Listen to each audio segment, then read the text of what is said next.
Hello, welcome to the Holy War channel. Thanks for joining me. We have a lot to discuss today. It's March, and you know what that means. Palpable fears of Islamophobia are in the air. Yeah, that's right. In case you weren't aware of it, back in 2022, the United Nations General Assembly adopted a resolution that designated March 15th, which is coming up, as International Day to Combat Islamophobia. Rather unprecedented. Very important, and we're going to get into that, of course. And already they're living up to what it is they're doing. So more recently, because March 15th, the anniversary is coming up, the original inauguration was in 2022.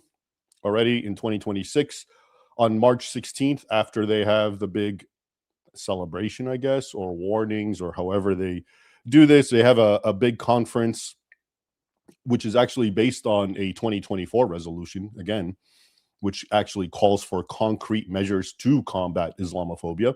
So in the first one in 2022, Combat Islamophobia Day was created just to bring awareness. Now they're moving on to how to tangibly combat Islamophobia Day in order to, quote, protect human rights, as the UN says, its website, which by nature, and it also talks about hate speech, which by nature, what that means is you combat Islamophobia by censoring free speech, which they call hate speech. And yeah, like I said, March 16th, already they have a big high level event. It's titled Addressing Islamophobia and Discrimination Based on Religion or Belief, the Nexus to Human Rights. And it will be a forum to discuss, highlight, and propose actions on religious-based discrimination with a focus on Islamophobia within a human rights framework. With a focus on Islamophobia, I think that's all they're going to talk about. They do that often when they have, when they want to talk about, for example, Islamophobia. They'll pretend, oh, this is going to be about hate against, other religions, including Islamophobia. But then it's all about Islamophobia because it's its own category, isn't it? And that program that's forthcoming, and you can see it on the UN website, it will include opening remarks by high-level UN people, thematic panels, contributions, again, from UN officials, member states, experts on human rights, and so forth. All right. A lot to unpack here. Seemingly, this doesn't seem like a big issue, but it really is, especially for me. And we're going to do it systematically. As you know how I like to do things. I like to get to the core of issues and break it down.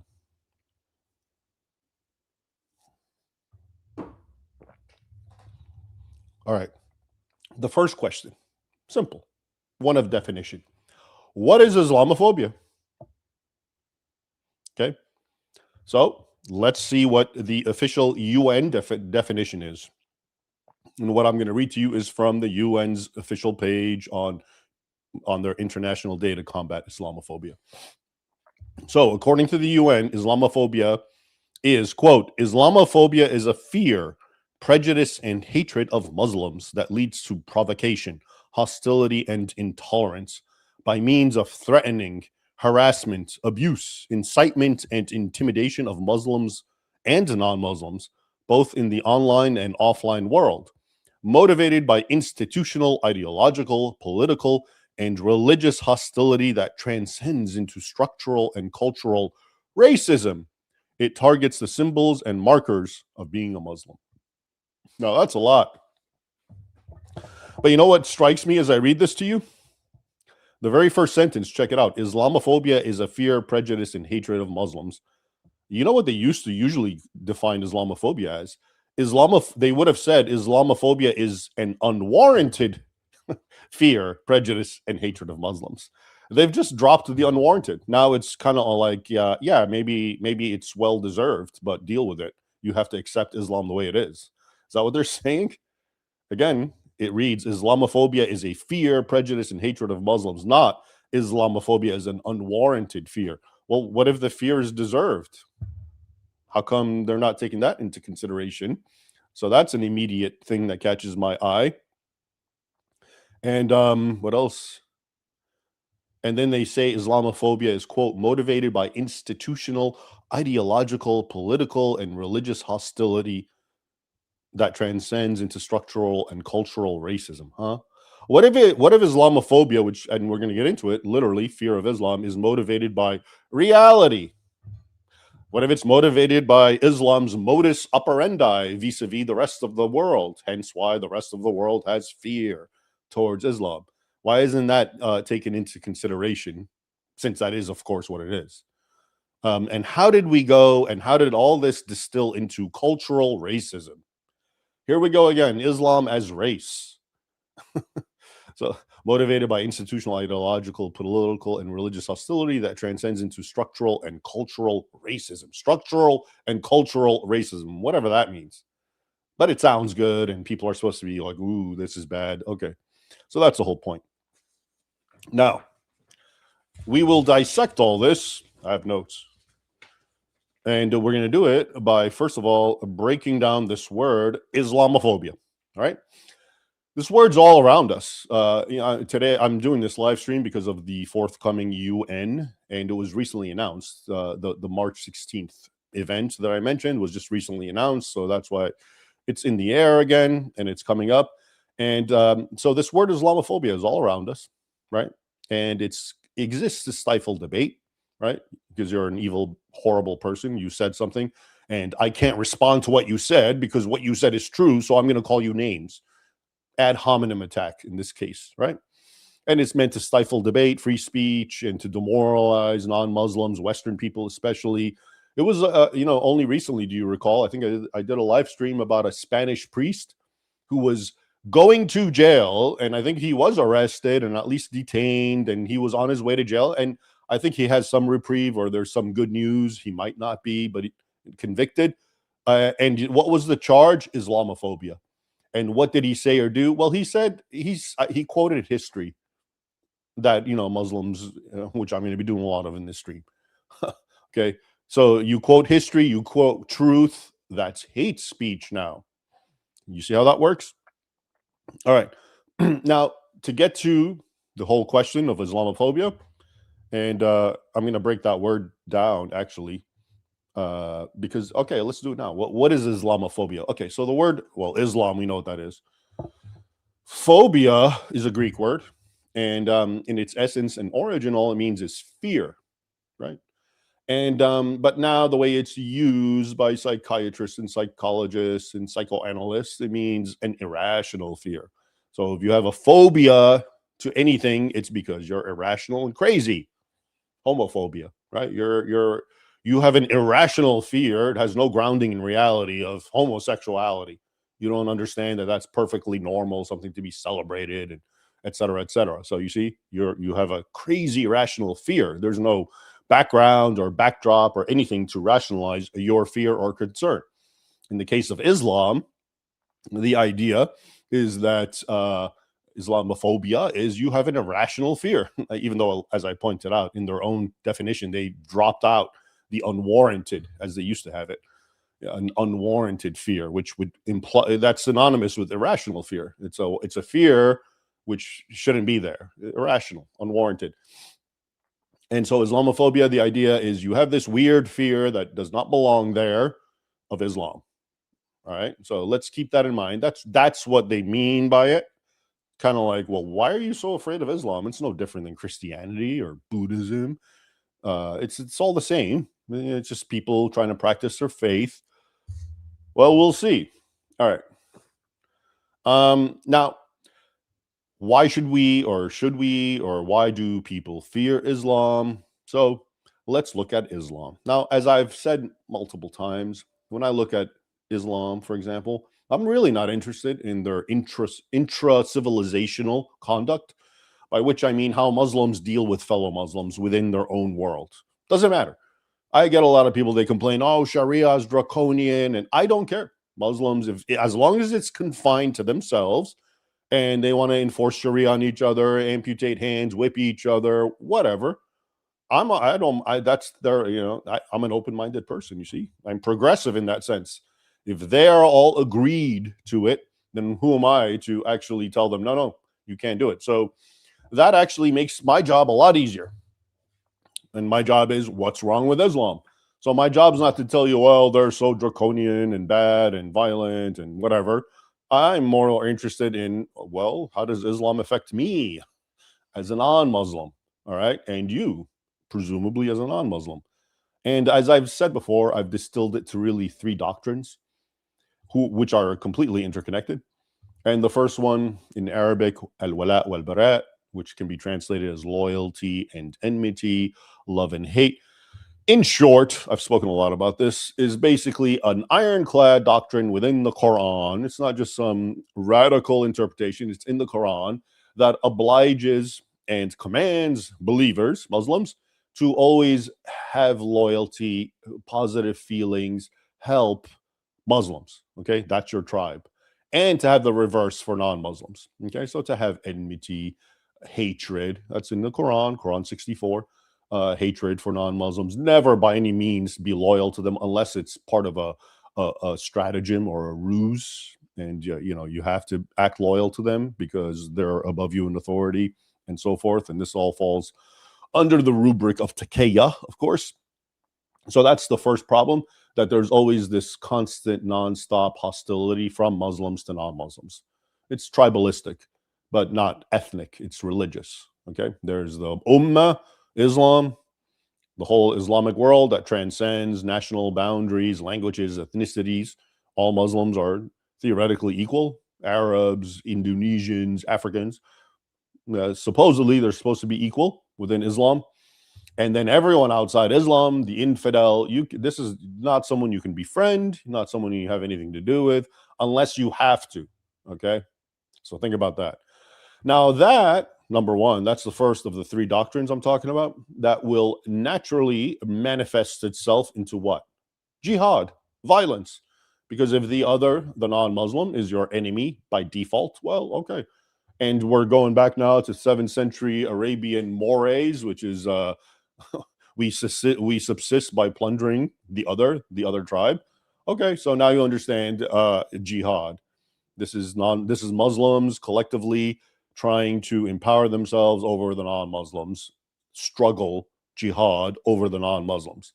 Okay, which has manifested itself historically through violence and warfare, of course, which is why jihad was usually translated as holy war, quite rightly, by Orientalists. But, and more problematically, the word itself does mean struggle, and that in and of itself underscores the real issue at hand, which is that Muslims must any which way struggle to empower Islam over the infidel. It doesn't matter if it's through violence. Usually, because non-Muslims historically were not idiots, you needed violence to conquer them because they're not going to give in because you're going to trick them. Now, of course, it's completely different. So the struggle has taken on non-violent forms of manipulation. Anyway, so loyalty and enmity, tribalism, which manifests as jihad. And the third one is what's known as a dhimmitude, but which really manifests itself as supremacism vis-a-vis subject peoples. So now Islam has conquered, it rules. You, as a non-Muslim, you can now live as a subject of the state, but no way, shape, or form do you have anything close to what's called equal rights, the way it's understood in the West. The way these UN people are trying to argue on behalf of Islam and its human rights and make sure that Muslims are treated 100% equal, if not better, than everyone else. Okay, that doesn't exist in Islam. Within Islam, if you are the infidel, yeah, you have some measures of tolerance. If you're a people of the book specifically, you have to pay tribute and you have to know your place in society, and you have to be humbled and subdued according to Quran 929, and you have to follow a number of restrictions which make it abundantly clear you're not an equal citizen. In court, it takes you can't even use the testimony of a non-Muslim against a Muslim, okay, because he's an infidel right away. And in some renderings, you need at least two infidels, their words, separate infidels, to be on the par with one Muslim. Okay, so the discrimination is entrenched. So those are the three that I have historically even cared about, because I know those are the three that creates conflict with the non-Muslims. Okay. Now, just to underscore what I said, let's look at the most prominent one of these: jihad, which which the apologists and the people at the UN will tell you is not a real thing. It means, struggling to be a good man and a good husband and a good wife and struggling. And okay, that's the new modern, silly, westernized version. Here is how the Encyclopedia of Islam, back when it was actually authoritative and a venerable multi-volume set, this is how it defined the word jihad, and this is written by Emil Tayin. I want to say around 1920s or 30s, and I had access to this particular edition when I worked at the Library of Congress, and I wrote it down. Well, I have many copies of it, and you can probably find it somewhere, but my point is the new Encyclopedia of Islam does not have this. You have to actually find older editions. And he said in the jihad entry, this is what's written, quote, "The spread of Islam by arms is a religious duty upon Muslims in general. Jihad must continue to be done until the whole world is under the rule of Islam." He's defining jihad as what? Armed is the spread of Islam by arms, which is a religious duty upon Muslims in general. And he continues, jihad, that must continue to be done until the whole world is under the rule of Islam. The duty of the jihad exists as long as the universal domination of Islam has not been attained. In other words, as long as there's a place in this world that is still not ruled by Islam, jihad is incumbent upon Muslims. But he doesn't say this, but if you delve into it, when it's possible. Okay, so obviously if you're a weak Muslim living next to a super powerful infidel country, you're not expected to do jihad. You're now in a different position, different stage, because doing jihad is suicidal.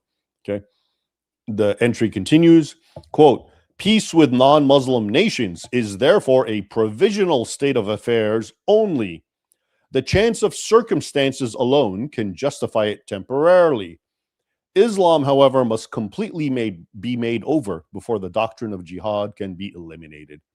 So again, what he's saying is, the provisional state of affairs and circumstances.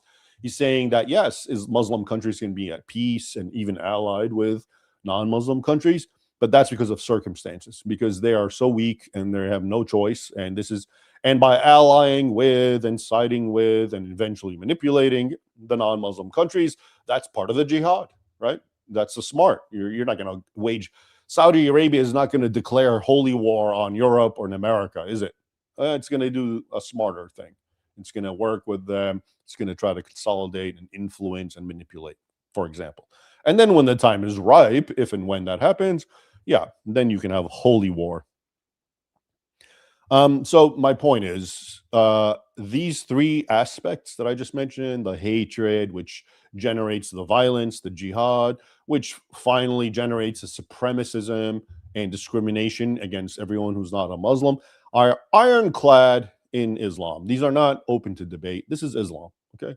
This is absolutely 100% permeates everything about Islam. These are not radical. They're radical to you because you're not a Muslim and you're a Western person and you find that crazy. Okay. But according to their own paradigms and their own epistemology, there's nothing at all wrong. It's absolutely normal what I just described to you. Okay.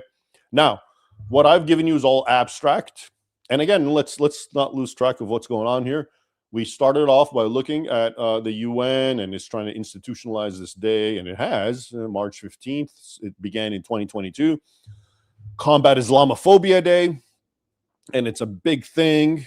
And we're looking at, well, what is Islamophobia? First of all, and we said, well, it's supposedly irrational fear. And now I'm telling you, well, what is it about Islam that one should be afraid of, which is not irrational?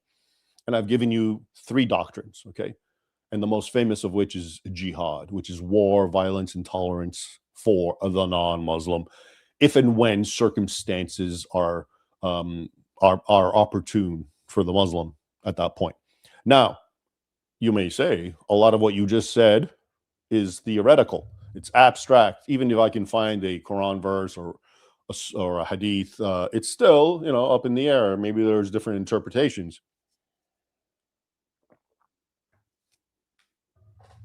To which I say, okay, let's look at the historical record. All of these abstract ideas, did they manifest themselves historically? Or is this just words? And really, Muslims behave completely different than what I just quoted to you about those three doctrines. Well, let's start off with maybe the most prominent example, India. Now, according to a historian, K.S. Lal, he wrote a book titled Growth of Muslim Population in Medieval India, which surveys the year 1000 to 1800. It came out in 1973. This is one of those historical books that is very data-driven, very dry, and just looks at numbers, and it's very objectively tries to give you an idea about numbers and data. Okay, so it's not ideologically driven. But when it's all said and done, you find that up to 80 million, 80 million Hindus were slaughtered by Muslims between the year 1000 and 1525 in the name of jihad, okay, for purely religious reasons, because they're infidels, and in keeping with what I just told you about the jihad and the doctrine of hatred, et cetera, and the conquest. Okay, 80 million. Is that enough to warrant Islamophobic sentiments? I don't know. And then more closer at home, my field, where I really what I write about more often is what Muslims did to the West, Christendom. Well, unbeknownst to most people, of course, what we call the Islamic world, or especially the heart of it, which is what, MENA, Middle East, North Africa. So from the Middle East, which would be Greater Syria, and is, if you want their modern names, Israel, Syria, Palestinian territories, Lebanon, Jordan, Iraq, and then you go into North Africa, Egypt, Libya, Tunisia, Algeria, Morocco, okay, Spain, Asia Minor, all of that, or Asia Minor and is portions of it at this point. In the 7th century, gets conquered in the name of Islam and violent jihad. Okay. And what was that area? That was all actually primarily inherently Christian for centuries. Most people, I know, most people don't get that when you talk about Syria or Egypt, or did you know Algeria was like a bastion of Christianity? Where Saint Augustine comes from there, actually, because he was a Berber from Algeria, and he's now known as the father of Western theology. So massive conquest. Spain gets conquered. And you have the Battle of Tours in 732, century after Muhammad dies. Continuous attacks on the Christian West, and most of it is annexed and conquered, which is again North Africa and the Middle East, to the point that today we don't even remember that was part of the Christian world. And we're expected to just think, those nations, Egypt and Syria, North Africa, were always kind of, Eastern or somewhat proto-Muslim. They weren't. They were actually more Christian than Europe. And that in and of itself is kind of a warning, isn't it? And a little reminder of the reality of what can happen left unchecked, as is the current situation. And this goes on, the jihad on the West. I've talked so much about it. But basically, it goes into the slave raids, reach as far as Iceland. That's as far west as you can go. This is before the founding. Actually, America had been found 1492, but you have slave raids into Iceland in the 1500s. I think in the 1600s too, for Muslims, bringing back slaves and selling them in North Africa and whatnot. And of course, we can't end this without talking about America, and the most telling of all, what I think excerpts, which is basically the Barbary Wars, what initiated those, which is the first war that the United States was involved in after it gained liberation, meaning its first war as a nation, was with Muslim pirates doing what I was just describing, and plundering American vessels, enslaving U.S. sailors, taking them to North Africa, selling them, torturing them, killing them, doing all sorts of horrific things to them, if you look at the sources.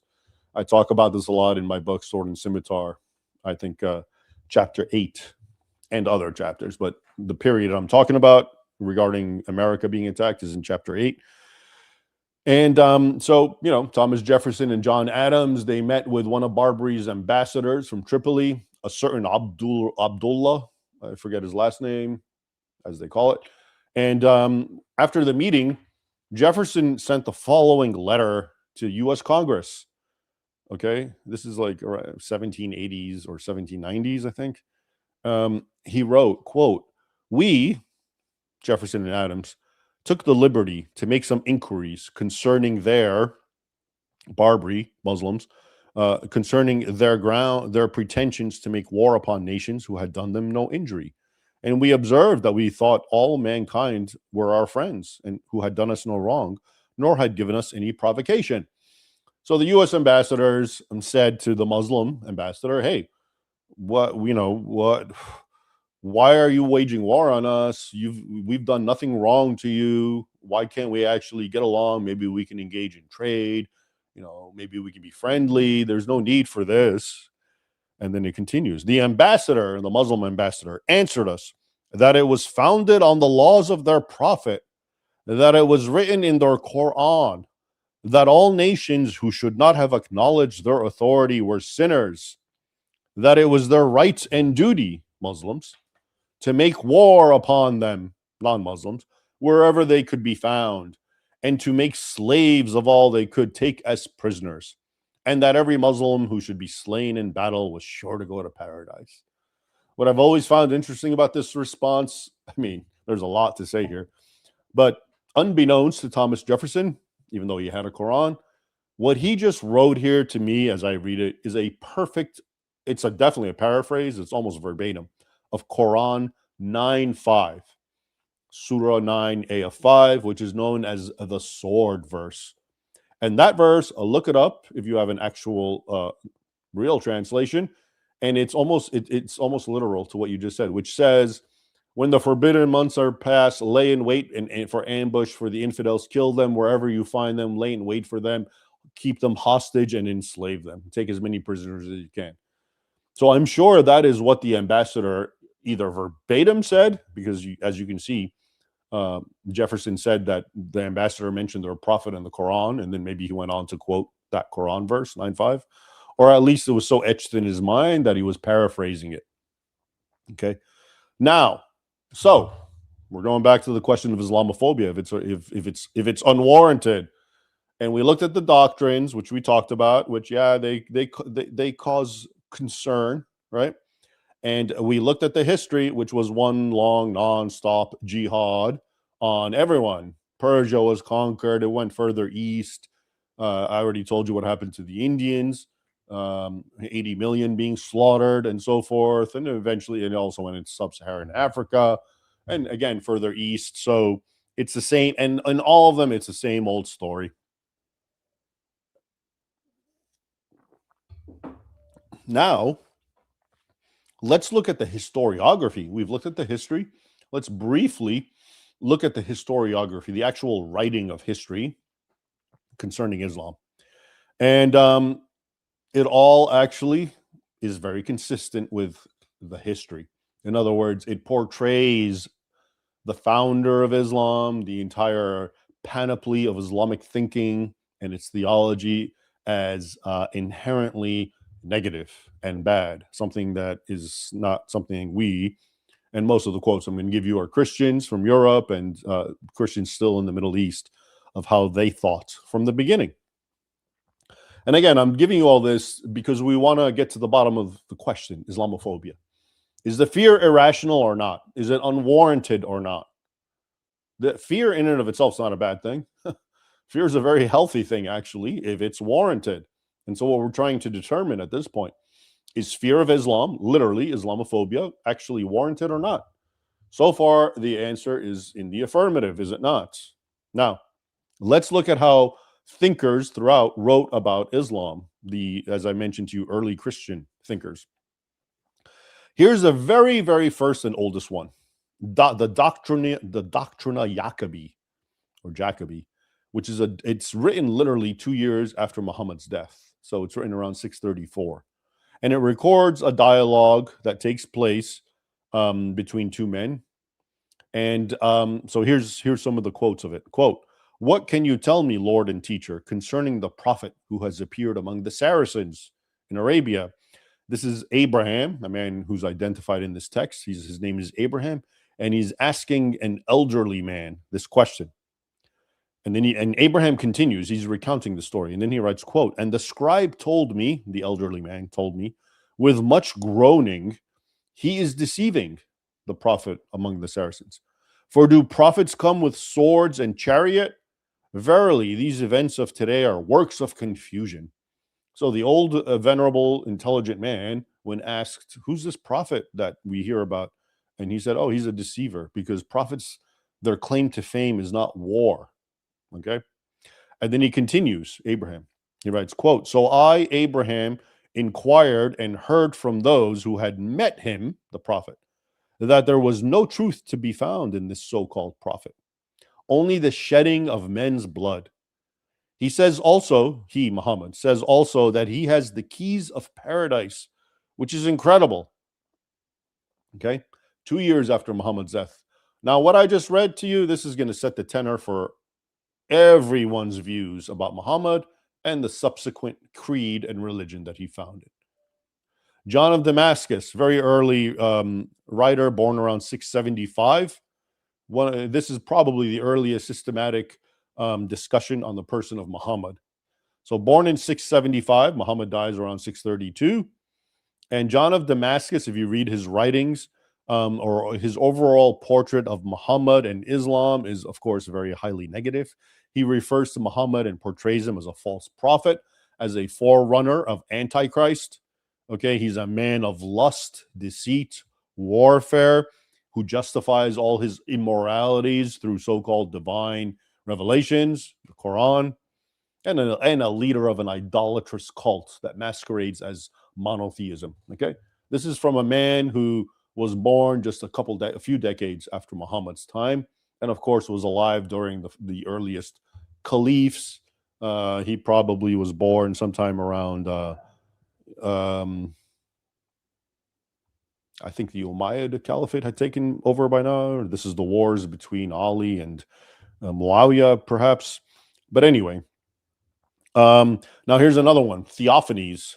I was first introduced to this Byzantine, as they're known, chronicler or Eastern Roman chronicler some decades back when I was a college researcher working on my MA thesis.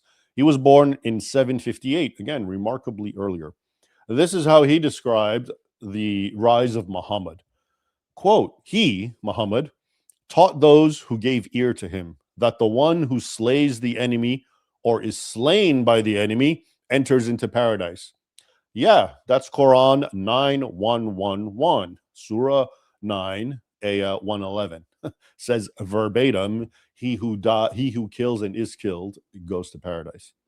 He continues, Theophanes, "And he said paradise was carnal and sensual, orgies of eating and drinking and women.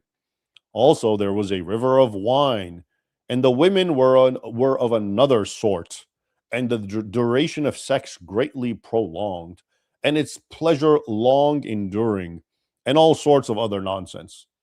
Now, the women of other sorts that he's referring to, of course, are the notorious Huris, Ain al-Hur. The Huris are the supernatural women that Allah has prepared for his favorites in paradise. And they're going to provide his favorites with the most unforgettable sex they've ever had. It never ends. The man's constantly hard. The woman, actually, she's always a virgin. And after he penetrates her and has his way, then she becomes a virgin again, so he can have fun penetrating her. And even in the Quran, they're described with they're voluptuous, with rather obscene kind of features. I'm not going to get into it at this point. You can look into it, the Ain al-Hur. But so it's interesting that these are the sorts of charges that Islamophobes today make, supposedly, when people say this. And you can see it goes all the way back to the very dawn of Islam. So can it really be fake when when you have this unwavering continuity from the start of Islam to today? Or is it actually within their own writings? Here's Thomas of Aquinas, one of Christendom's most influential philosophers and scholastics. He died around 1274. Same theme. Quote, he, Muhammad, seduced the people by promises of carnal pleasure, to which the concupiscence of the flesh urges us, and he gave free rein to carnal pleasure. In all this, as is not unexpected, he was obeyed by carnal men.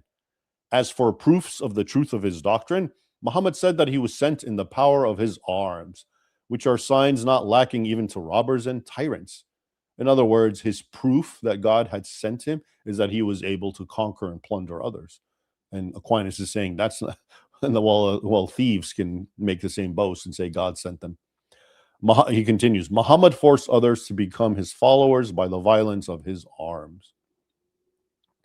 Now here's Marco Polo. We went from Aquinas, a theologian, scholastic, to Marco Polo, a Venetian trader, not in any way, shape, or form trained to be a theologian, who died around 1324.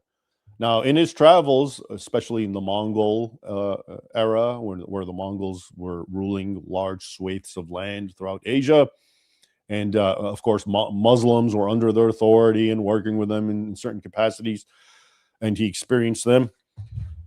Marco Polo wrote the following, quote, according to their, Muslims' doctrine, whatever is stolen or plundered from others of a different faith is properly taken, and the theft is no crime.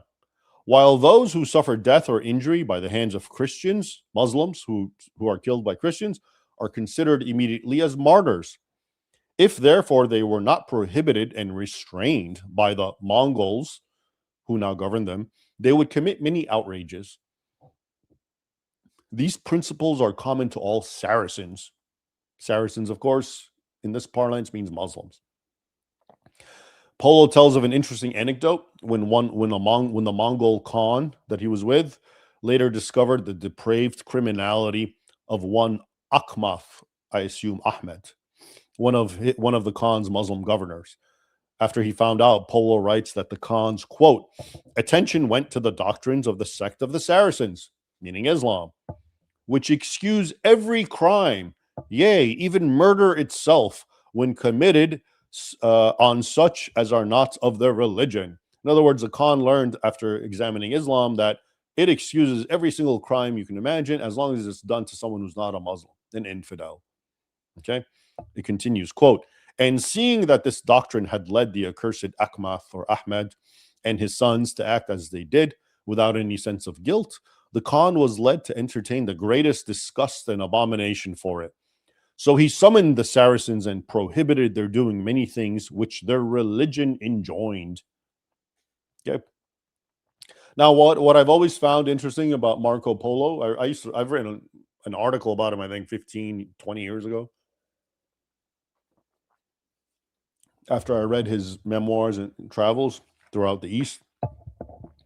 What's interesting is, okay, what I just read to you, what he said about Muslims, yeah, that's Islamophobic, right? And the question is, well, is it rational or irrational? Now, someone may say, well, he's just a xenophobic 15th century European or 14th century European. What do you expect? Of course, he's going to say everyone is bad. The non-Christian is bad. As it happens, that's not how he behaves, actually. Because within his writings, he actually speaks well of the Mongols. He hails the Brahmins of India as being, quote, most honorable, and that they possess, the Brahmins, quote, a hatred for cheating or of taking the goods of other persons, unlike the Saracens, okay? And despite his criticism of the sect of the Saracens or Islam, he refers to one Muslim leader as governing with justice and another who showed himself to be a very good lord and made himself beloved by everyone. I tell you this to show you that I think Marco Polo is a reliable, objective historian, chronicler in his time. He's not issuing a blanket statement, all Muslims are evil. He's saying the sect, the doctrine teaches what it teaches, which is you can do whatever to the non-Muslim. But he's open-minded enough to talk well about the Brahmins in India and of individual Muslims and say, okay, yeah, he was a Muslim, but he was a good leader. Okay. And I think there's room for that. And it's well summed up, actually, by British statesman Winston Churchill, who died around 1965, famous Winston Churchill, who also likened piety in Muslims to rabies in a dog. Yeah. Look it up. He has a section in his River Wars where he says, the more pious a Muslim is, the more he's like a rabid dog. Okay. But he also agrees with what Marco Polo said. He wrote, Winston Churchill wrote, quote, individual Muslims may show splendid qualities, but the influence of the religion paralyzes the social development of those who follow it. No stronger retrograde force exists in the world than Islam, he wrote. Now, the examples are just, I've done other videos about this. And in my books, I have so many examples of what people say. But I'm going to wrap it up. But here's another one, which, again, it's telling because this one actually made international headlines a few years ago. Emperor Manuel II, the Byzantine or Eastern Roman emperor, who lived in the 15th century. He died in 1425. He regularly, this is at the time where Muslims are encroaching on Constantinople. They still haven't conquered it, and there's wars, and they besiege it here and there. And he was a hostage at one point of the Turks. And when he would engage in religious debates with them. And at one point, he notoriously asserted, quote, show me just what Muhammad brought that was new, and there you will find things only evil and inhuman, such as his command to spread by the sword the faith that he preached. Okay. And, it's none of this. Don't think, a lot of people may think, well, everyone's saying this because they read the first things. They read all that negative stuff, and now they're just, no, this is a man who was dealing with Islam on his border and who looked into it and tried to understand what's animating these men who are talking the same way, saying what they're saying about jihad and whatnot. And that was his conclusion. So they're all not connected. These are different people in different times having the same experience of Islam and Muslims. And this was famous, of course, because I forget when, I forget the year, when Pope Benedict, he actually quoted that exact verse in a talk he was giving, a small talk, small as in it wouldn't have made headlines unless certain people wanted to make him look bad. But he read that quote, and the entire talk that he gave was about how God is rational.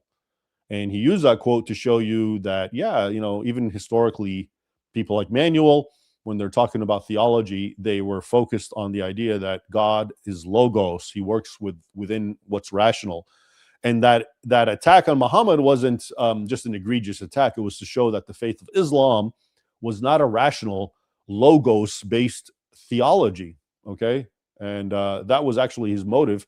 If you read the entire talk that he gave, the Regensburg address, was it 2006? I wrote about it at the time. It seems that far. Yeah, I think it was 2006. 20 years ago. And remember how the world stood up in arms and he's an Islamophobe. How dare he say that? And it was all over the headlines and newspapers. What a horrible man he was, because he read a quote that perfectly captured the essence of Islam. Now, remember I told you about Jefferson and John Adams and Barbary and the letter and whatnot. Now, John Adams' own son, who went on to become a U.S. president, John Quincy Adams, the sixth U.S. president, he died in 1848. He closely studied the Quran and Muhammad's life.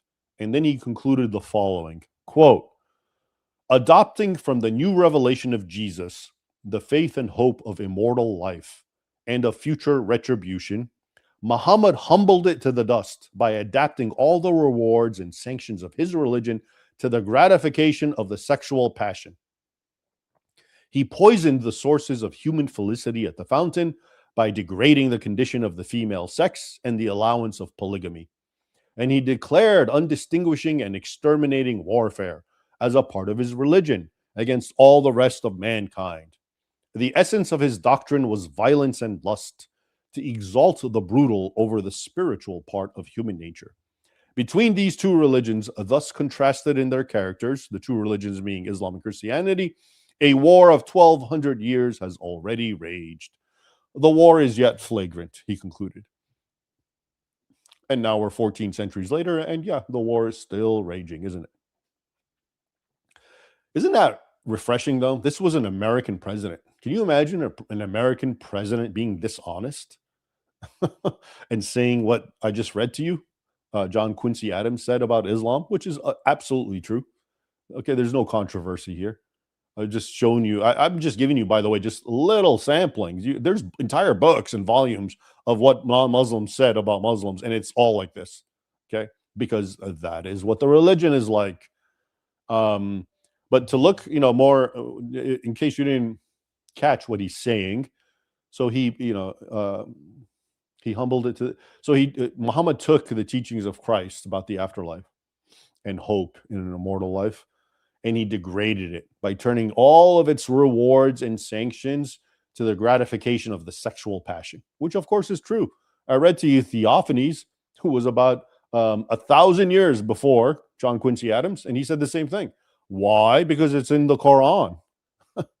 The sexual gratification in paradise with the huris, the supernatural women. So that's what he's referring to. And he also, quote, degraded the condition of the female sex and the allowance of polygamy, because John Quincy Adams knows that that Christianity elevated the status of women, and by outlawing essentially polygamy. There's only monogamy now at this point. Of course, concubines was also outlawed, which is of course still in the Quran and allowed, sex slavery essentially. And he continues, he declared undistinguishing and exterminating warfare as part of his religion. Well, yeah, I already read to you several, including the Encyclopedia of Islam, talking about jihad being a non-stop permanent thing. So, quote, the essence of his doctrine was violence and lust, to exalt the brutal over the spiritual part of human nature. This is a really good quote from an American president. Speaking of which, here's another one. Theodore Roosevelt, Teddy, 26th president of the United States, who died around 1919. He wrote, quote, Christianity was saved in Europe solely because the peoples of Europe fought. If the peoples of Europe in the 7th and 8th centuries, and on up to and including the 17th century, had not possessed a military equality with and a gradual superiority over the Mohammedans who invaded Europe, Europe would at this moment be Mohammedan, and the Christian religion would be exterminated. Wherever the Mohammedans have had complete sway, wherever the Christians have been unable to resist them by the sword, Christianity has ultimately disappeared. Yeah.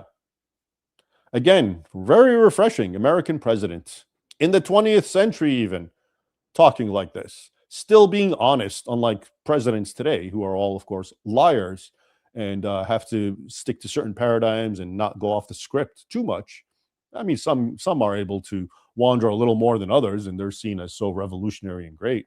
But by and large, who's going to say something like this, which is absolutely true?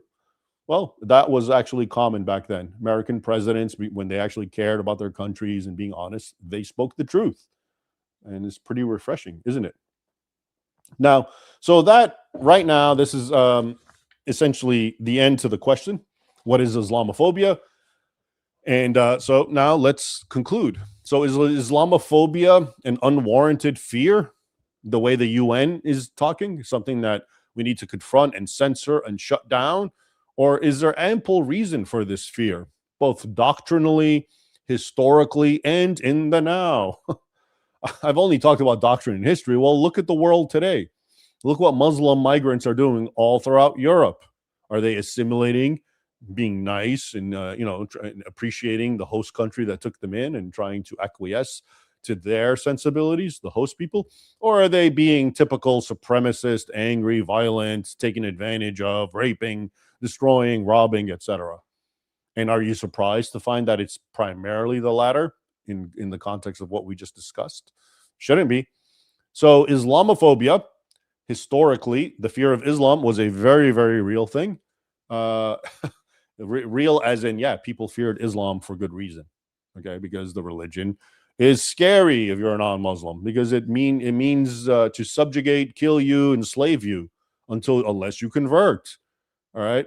So yeah, by even today's standards, that's not something you are not going to be scared of, is it? But the UN is trying to pretend that that's not the case, that all worry, all resentment, all concern, all fear is just irrational. It's in your mind. It doesn't exist, even though, as I told you, even in their new definition, they don't say that anymore. They just say it's a fear, not an unwarranted fear. So apparently the new move, because everything's incremental, the new move is, okay, yeah, maybe it is inherently violent. Deal with it. You just have to accept it in the name of human rights. I don't know. That's how I read it. Now, let's look at, it gets worse. Why did the UN General Assembly designate March 15th as the, quote, International Day to Combat Islamophobia? And now it gets even worse. So they did it because they were commemorating an awful event that happened on March 15th in 2019, which is the attack on the Christchurch Mosque. I always found that name really confusing. I get it. It's a region and it's called Christchurch, but it has a mosque or two, I guess, that were attacked. And this is in New Zealand, where an Australian man, I forget his name, went and attacked two mosques in New Zealand and killed 51 Muslims on March 15th, 2019. And so that's why that date has been chosen. We must forever remember that horrific incident. Okay, how could such a thing happen? That was a horrible thing, and it's so unprecedented. It's not, things like that never happen. So we need to really be cognizant of it so it never happens again, right? So yeah, let's be clear. The shooting in and of itself was bad. I condemn it. I don't think, if you're a Western nation and you allow Muslims to come in and allow them to have mosques, well, there it is. You can't go around killing them. And I understand it's not like New Zealand killed them. It's some Australian lone wolf guy who decided to do it. So of course the thing needs to be condemned on the face of it, and in all of it. It's just cold-blooded murder of people who you gave them the right to worship in your country. So that's inexcusable. Having said that, here's my big question that I've always wondered about on learning about this Combat Islamophobia Day on March 15. So if it's all about, and it was precipitated by the event that I just told you, this attack on two mosques in New Zealand, 51 Muslims dead. If that's enough to create awareness about Islamophobia and to enshrine it and give it a date and an entire event, which every year now we have to talk about and have high-powered meetings and see what we can do to suppress and censor free speech against Islam, et cetera, et cetera. My question is, why hasn't this response been similar to other attacks on non-Muslims who have suffered the same, indeed exponentially worse than what Muslims have? I'm speaking now specifically of Christians. All right. So in the case of the New Zealand Christchurch mosque attack, the Australian fellow, he killed the 51 Muslims in their mosque. Horrible. Now, brace yourself for a small list that I compiled some time back, and it's actually not up to date, but you'll get the point, of what Muslims have done to Christians in their places of worship. Now, I'm not even talking about Muslims just randomly killing Christians and any kind of, I'm trying to get you a sort of tit for tat, which means, okay, you have an example of a non-Muslim entering mosques and killing worshipers. So now let me give you an example of Muslims entering churches and killing Christians. And then I think as I give you these examples, you might start seeing where I'm going with this. Again, this is a random list, but I'm going to try to go through it real quick. All right. Sri Lanka, April 2018. On Easter Sunday, Muslim terrorists bombed 3 churches and three hotels. In the end, 359 people, mostly Christians, are killed, 500 injured. A lot bigger than killing 51 Muslims in 2 mosques, isn't it? All right, let's continue. Nigeria, April 2014, Easter Sunday. Muslim terrorists torch a packed church. 150 Christians burned alive. Pakistan, March 2016. Following Easter Sunday services, Muslim terrorists bomb a park where Christians had congregated after church. More than 70, mostly women and children, killed. There was human flesh on the walls of our house, recalled a witness. Democratic Republic of Congo, February 2025, kind of recent. Muslim militants rounded up and marched 70 Christians to a church, tied them up, and decapitated all of them with knives. Iraq, October 31, 2011. Muslims stormed a church in Baghdad during worship, opened fire indiscriminately before detonating their suicide vests, killing and being killed, in the words of the Quran. Nearly 60 Christians, mostly women, children, and some babies, were killed. Nigeria, April 8, 2012, Easter Sunday. Explosives planted by Muslims are blown up near two churches, more than 50 Christians killed. Nigeria, June 5th, 2022, Pentecost Sunday. Muslims opened fire on a packed church, killing more than 50. Egypt, April 9, 2017, Palm Sunday. Muslims bomb two very packed churches. At least 45 Christians are killed, more than 100 injured. Nigeria again, December 25th, Christmas, 2011. During Christmas Day services, Muslim terrorists shoot up and bomb three churches. 37 people killed, nearly 37 injured. Egypt, December 11, 2016. Islamic suicide bombing of two churches leaves 29 people killed, 47 injured. Burkina Faso, African nation, August 2024. Muslim militants slit the throats of 26 Christians inside their church, peacefully worshiping. Syria, this is a recent one, kind of. In June 2025, Muslims murdered 25 Christians, again, mostly women and children, and wounded nearly 100 inside a Damascus church. According to eyewitnesses, one or two armed men, Muslims, entered the Mar Elias Greek Orthodox Church in Damascus during Mass when it was packed with about 350 people, and they indiscriminately opened fire before detonating an explosive inside the sanctuary, like other examples I just gave. When we got to the church, we found the doorway filled with body parts, said a relief helper who arrived soon after the attack. Photos showed charred and blood-splattered floors with shrapnel peppering the church walls. Russia, June 2024. Muslim terrorists launch attacks on several churches and synagogues in the Muslim region of Dagestan. At least 21 people were killed, dozens wounded. Terrorists yelling Allahu Akbar slit the throat of an elderly and ailing Orthodox priest in one of these attacks, and at least one church was set aflame. Nigeria, again, April 20, 2012. Muslims slaughtered 20 Christians inside their church during Sunday worship. Democratic Republic of Congo, January 2023. Muslims bomb a church during a Sunday baptismal ceremony. At least 14 Christians were blown to pieces. And the Islamic State claimed the attack, said that 20 to 63 others were actually wounded. Indonesia, May 2018.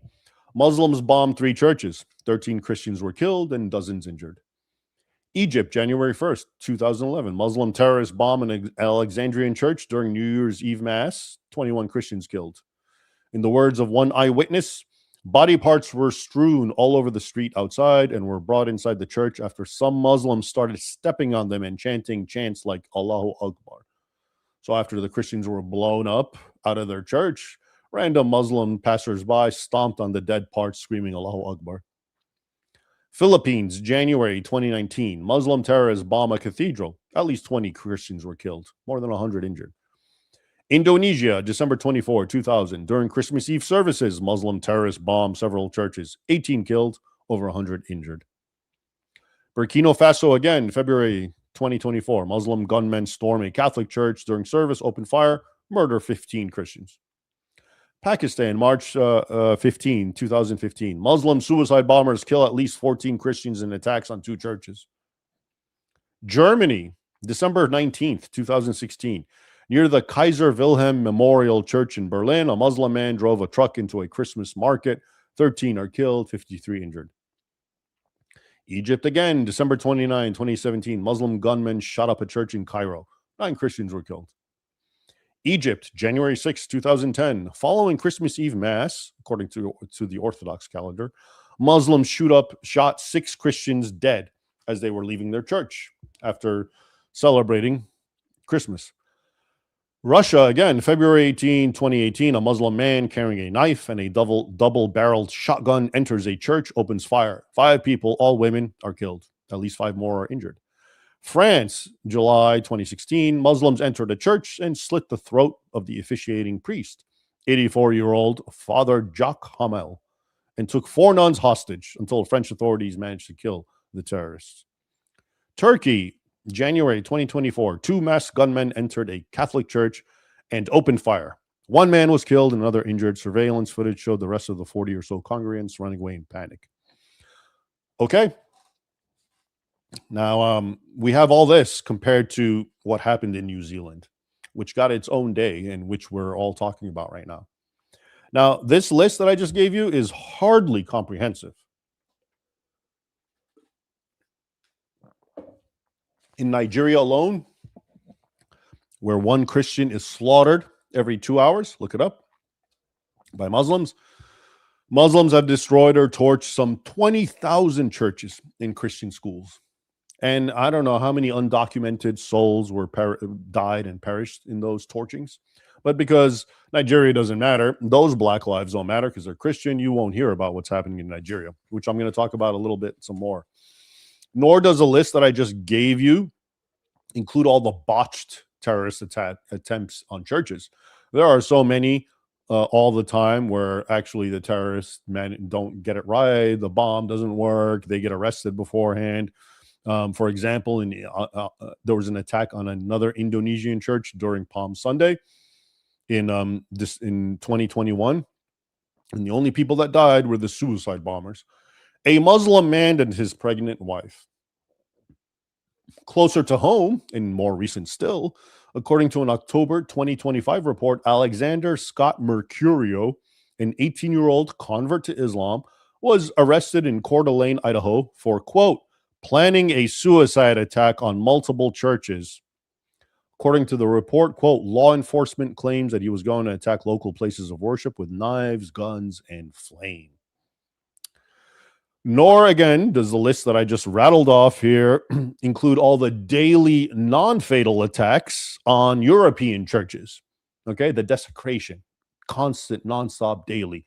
Feces smeared on churches, urine, churches being lit on fire, catching fire, as they say. And, of course, the media goes out of its way to tell you, oh, who could possibly be doing this? It must be an accident, right? And, you know, to be fair, I follow this very closely. And once in a while, you'll see who the culprit is. It'll be described as a North African-looking man or an Asian man, okay? Or sometimes you will know it's a Muslim and they capture him and his name is Muhammad or something. But having said that, because of the frequency of attacks on churches all throughout Europe, I don't think it's all just Muslims. It's their allies, you know, the left, okay, and all its manifestations, to be sure. This is why in Canada, churches are set aflame all the time. It's not so much Muslims, actually.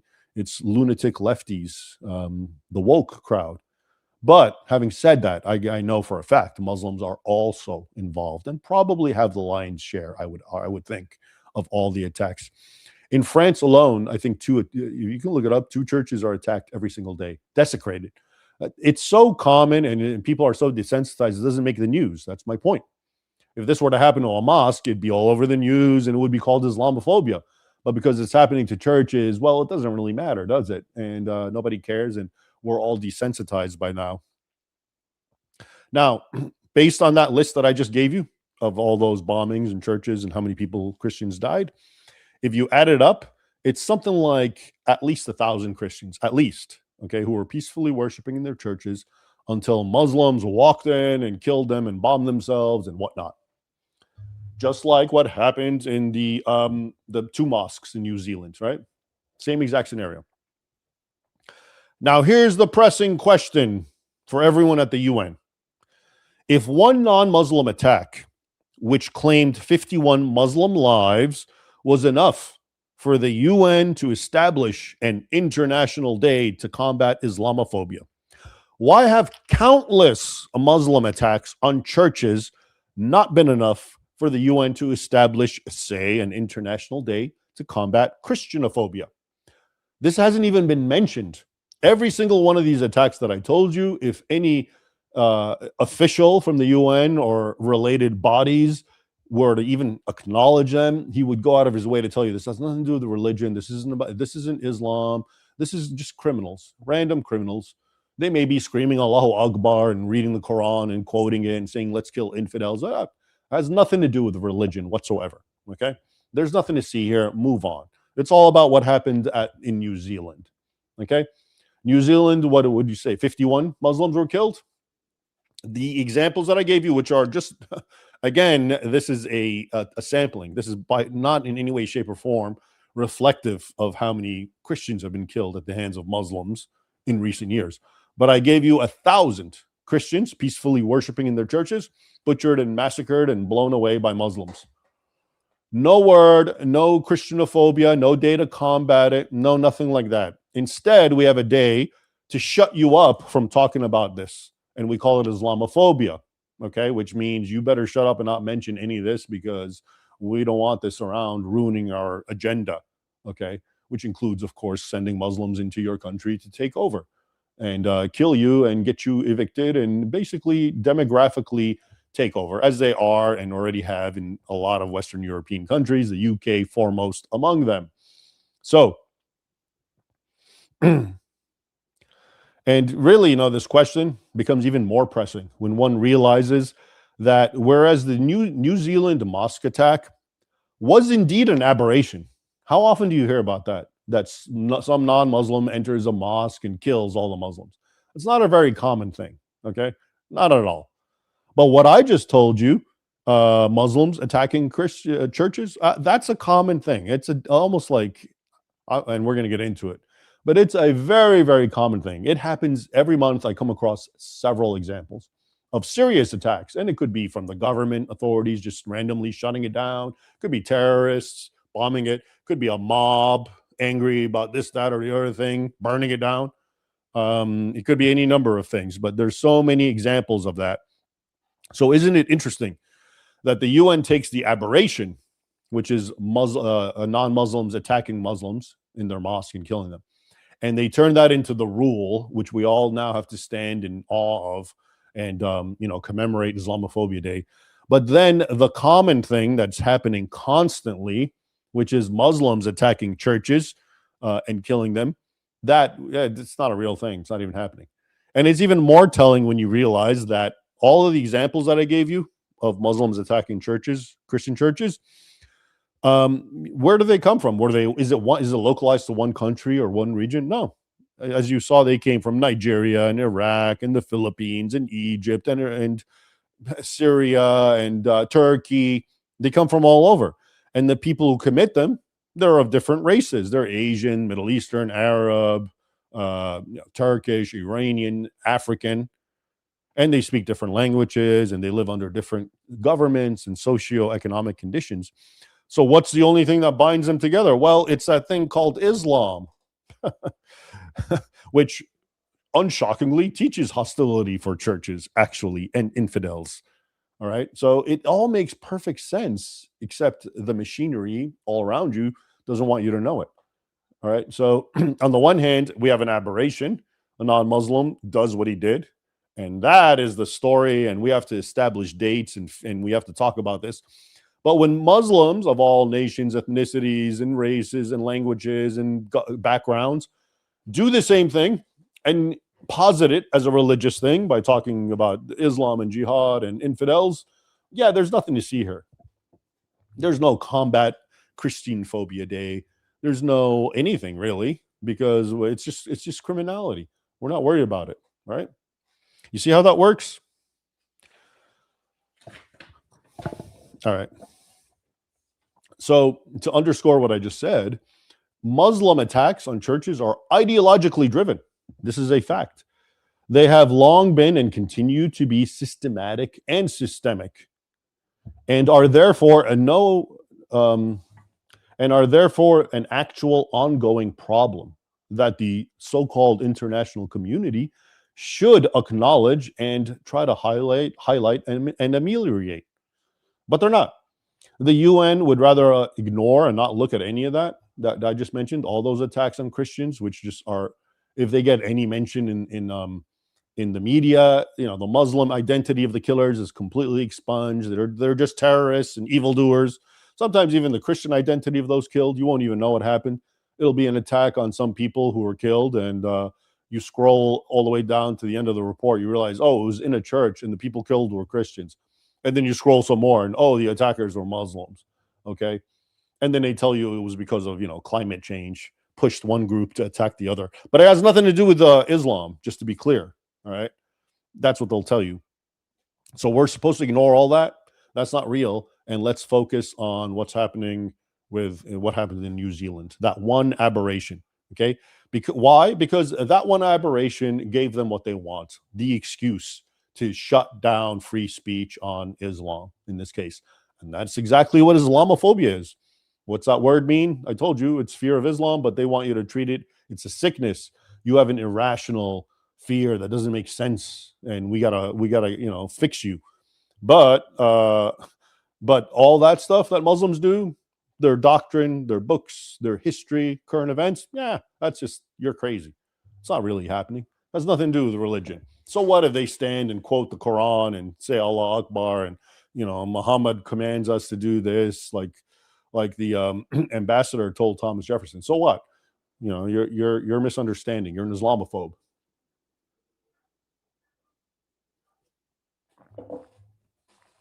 All right. So yeah, that one attack, the Christchurch attack, the two mosque attacks, 51 people being killed. The UN wants you to believe that that's a pattern, and it's in dire need of recognition, response, and amelioration. Okay, and what is that response? Well, it's to shut down all those who dare connect the dots, like I'm doing, and say, oh, Islam's actually has a heavily documented pattern of violence and abuse and discrimination against non-Muslims. And in the current case I gave you, blowing them up in their churches or burning them. And by the way, make no mistake of it, that is precisely what March 15th means today, Combating Islamophobia Day. It means nothing more than shutting people down from connecting the dots, like I just did, and letting you know, actually, it's Islam that's doing all the stuff that they want people to think Islam's suffering from. And Islamophobia is actually a natural and organic reaction to Islamic behavior all around the world. Okay? So that's what the UN is doing. That's what March 15th is. Combat Islamophobia Day is all about. If you ever wanted, a perfect example about the UN and all these official bodies of how much they lie and deceive and are so hypocritical, here it is. Think about it. We've set up a day, March 15th, because, oh my God, someone killed 51 Muslims in their mosques. Horrible. How can that be? And we have to commemorate that day and remember it forever. And we have to do everything possible so that doesn't happen again. Meanwhile, that is an aberration. It hasn't happened again. It doesn't happen again. And actually, it's Muslims who are continuously and constantly attacking and killing and persecuting Christians, including in their churches. That we ignore. That's not happening. That's not real. That's not worth even talking about passingly. But we're going to use the former, and we're going to create a whole day about Islamophobia, which is, again, another word dedicated to shutting you up. So we can't talk about what I just talked about and connect the dots. All right. Now, I'm going to try to wrap this up soon. And what I want to do now is to really underscore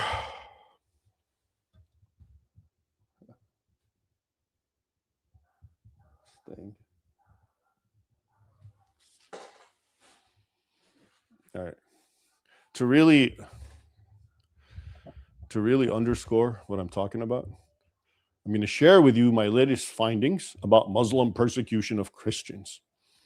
So you see, every month since 2011, I've been writing a report that gets published by the Gatestone Institute. Check it out. It's called Muslim or the Persecution of Christians. And all I do is I collate, I go on the internet and various sources, and I try to find all the instances of Muslims persecuting Christians that arise in a given month. And I put them all together in one report. So, okay, in April of whatever, 2021, here is, in fact, we should probably look at what happened in March of 2019. That's the New Zealand church attack. Be curious to see what Muslims were doing to Christians during that month.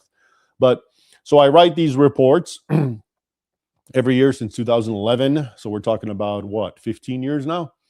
And every month it's pretty horrific. All right. It's the sort of things that I just read to you. Habitually, there's attacks on churches, but also just generic persecution of Christians in all shapes and forms.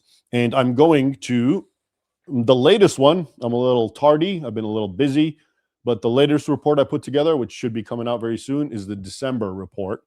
I try to get them out, the month after a month. So I'm about a month or two, actually a little delayed, but it's already written and it will come out on the Gatestone Institute pretty soon.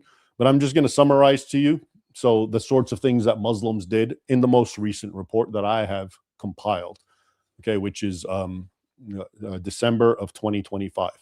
And by the way, if you're interested in this topic and want to learn more, I did write the seminal book on this topic, on the Muslim persecution of Christians, Crucified Again, Exposing Islam's New War on Christians. This came out in 2013. Unfortunately, it's not available, I don't think, online, or really expensive versions are, used versions. But you can get it if you go to my website, raymondibrahim.com, and make a small donation to help me continue what I do, and I'll send you a signed copy. But without any further ado, let's look at what happened in December of 2025, what Muslims did to Christians. Okay. Now, here's one story from Pakistan, which is really ironic because you know who apparently was especially behind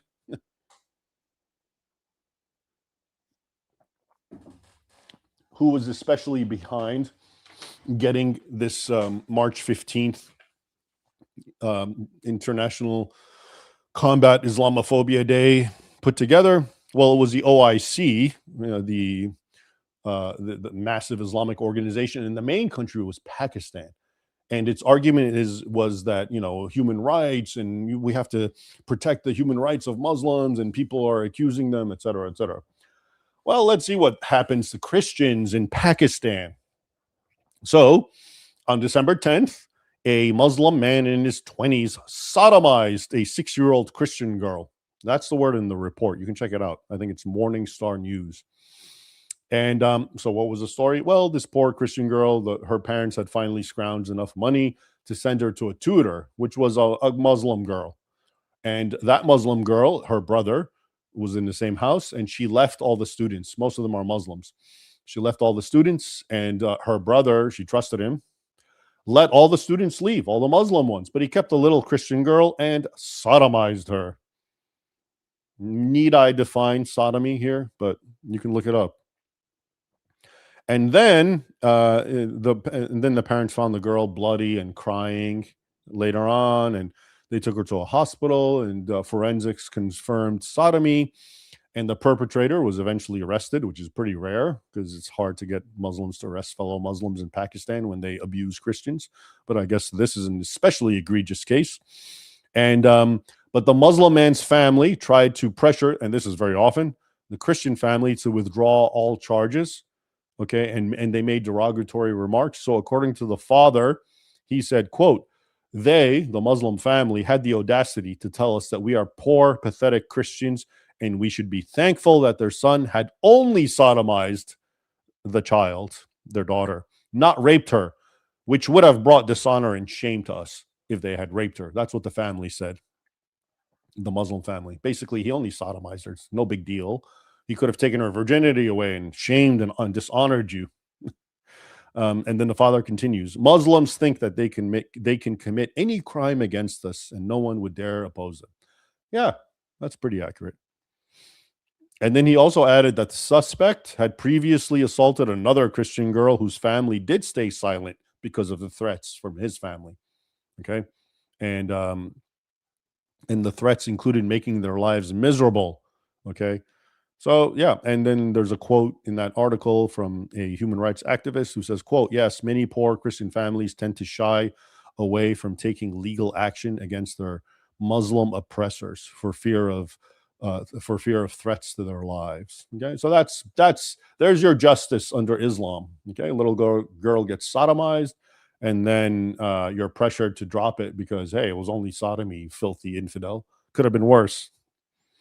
Also in December, and also in Pakistan, 3 days earlier, a group of Muslims, all of them apparently have the name Muhammad. The rapist's name is Muhammad Zohaib, abducted and raped a 14-year-old Christian girl from her house.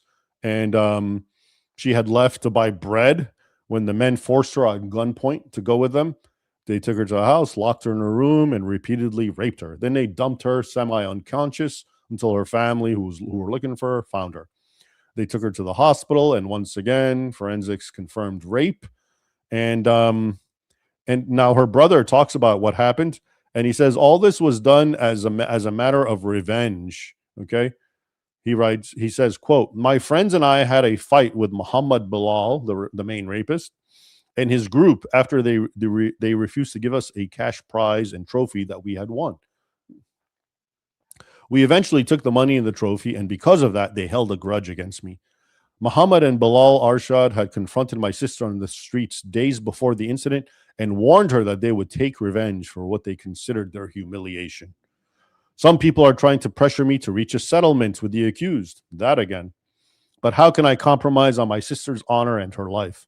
If they wanted revenge, they should have taken it from me. Instead, they targeted my younger sister, scarring her for life and causing our family immense mental and emotional trauma." Okay. Over in Italy, a young migrant described as of North African appearance crept up behind a Catholic priest, took his knife out, and started stabbing him. Okay.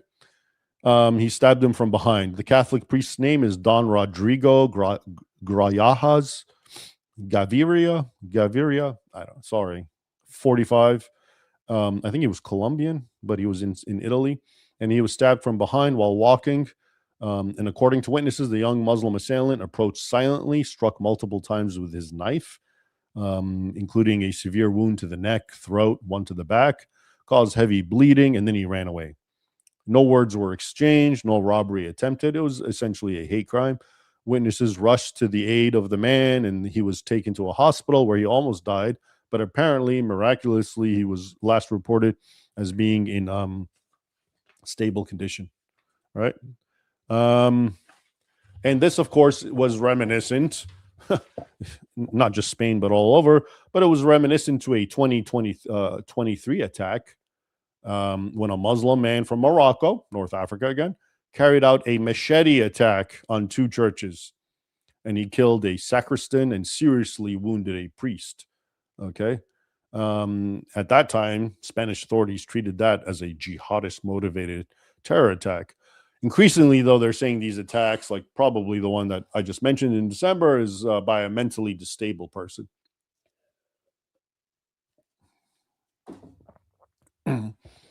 On December 5th, back in Pakistan, the number one country that's behind making you embrace Islamophobia and fear and combat it.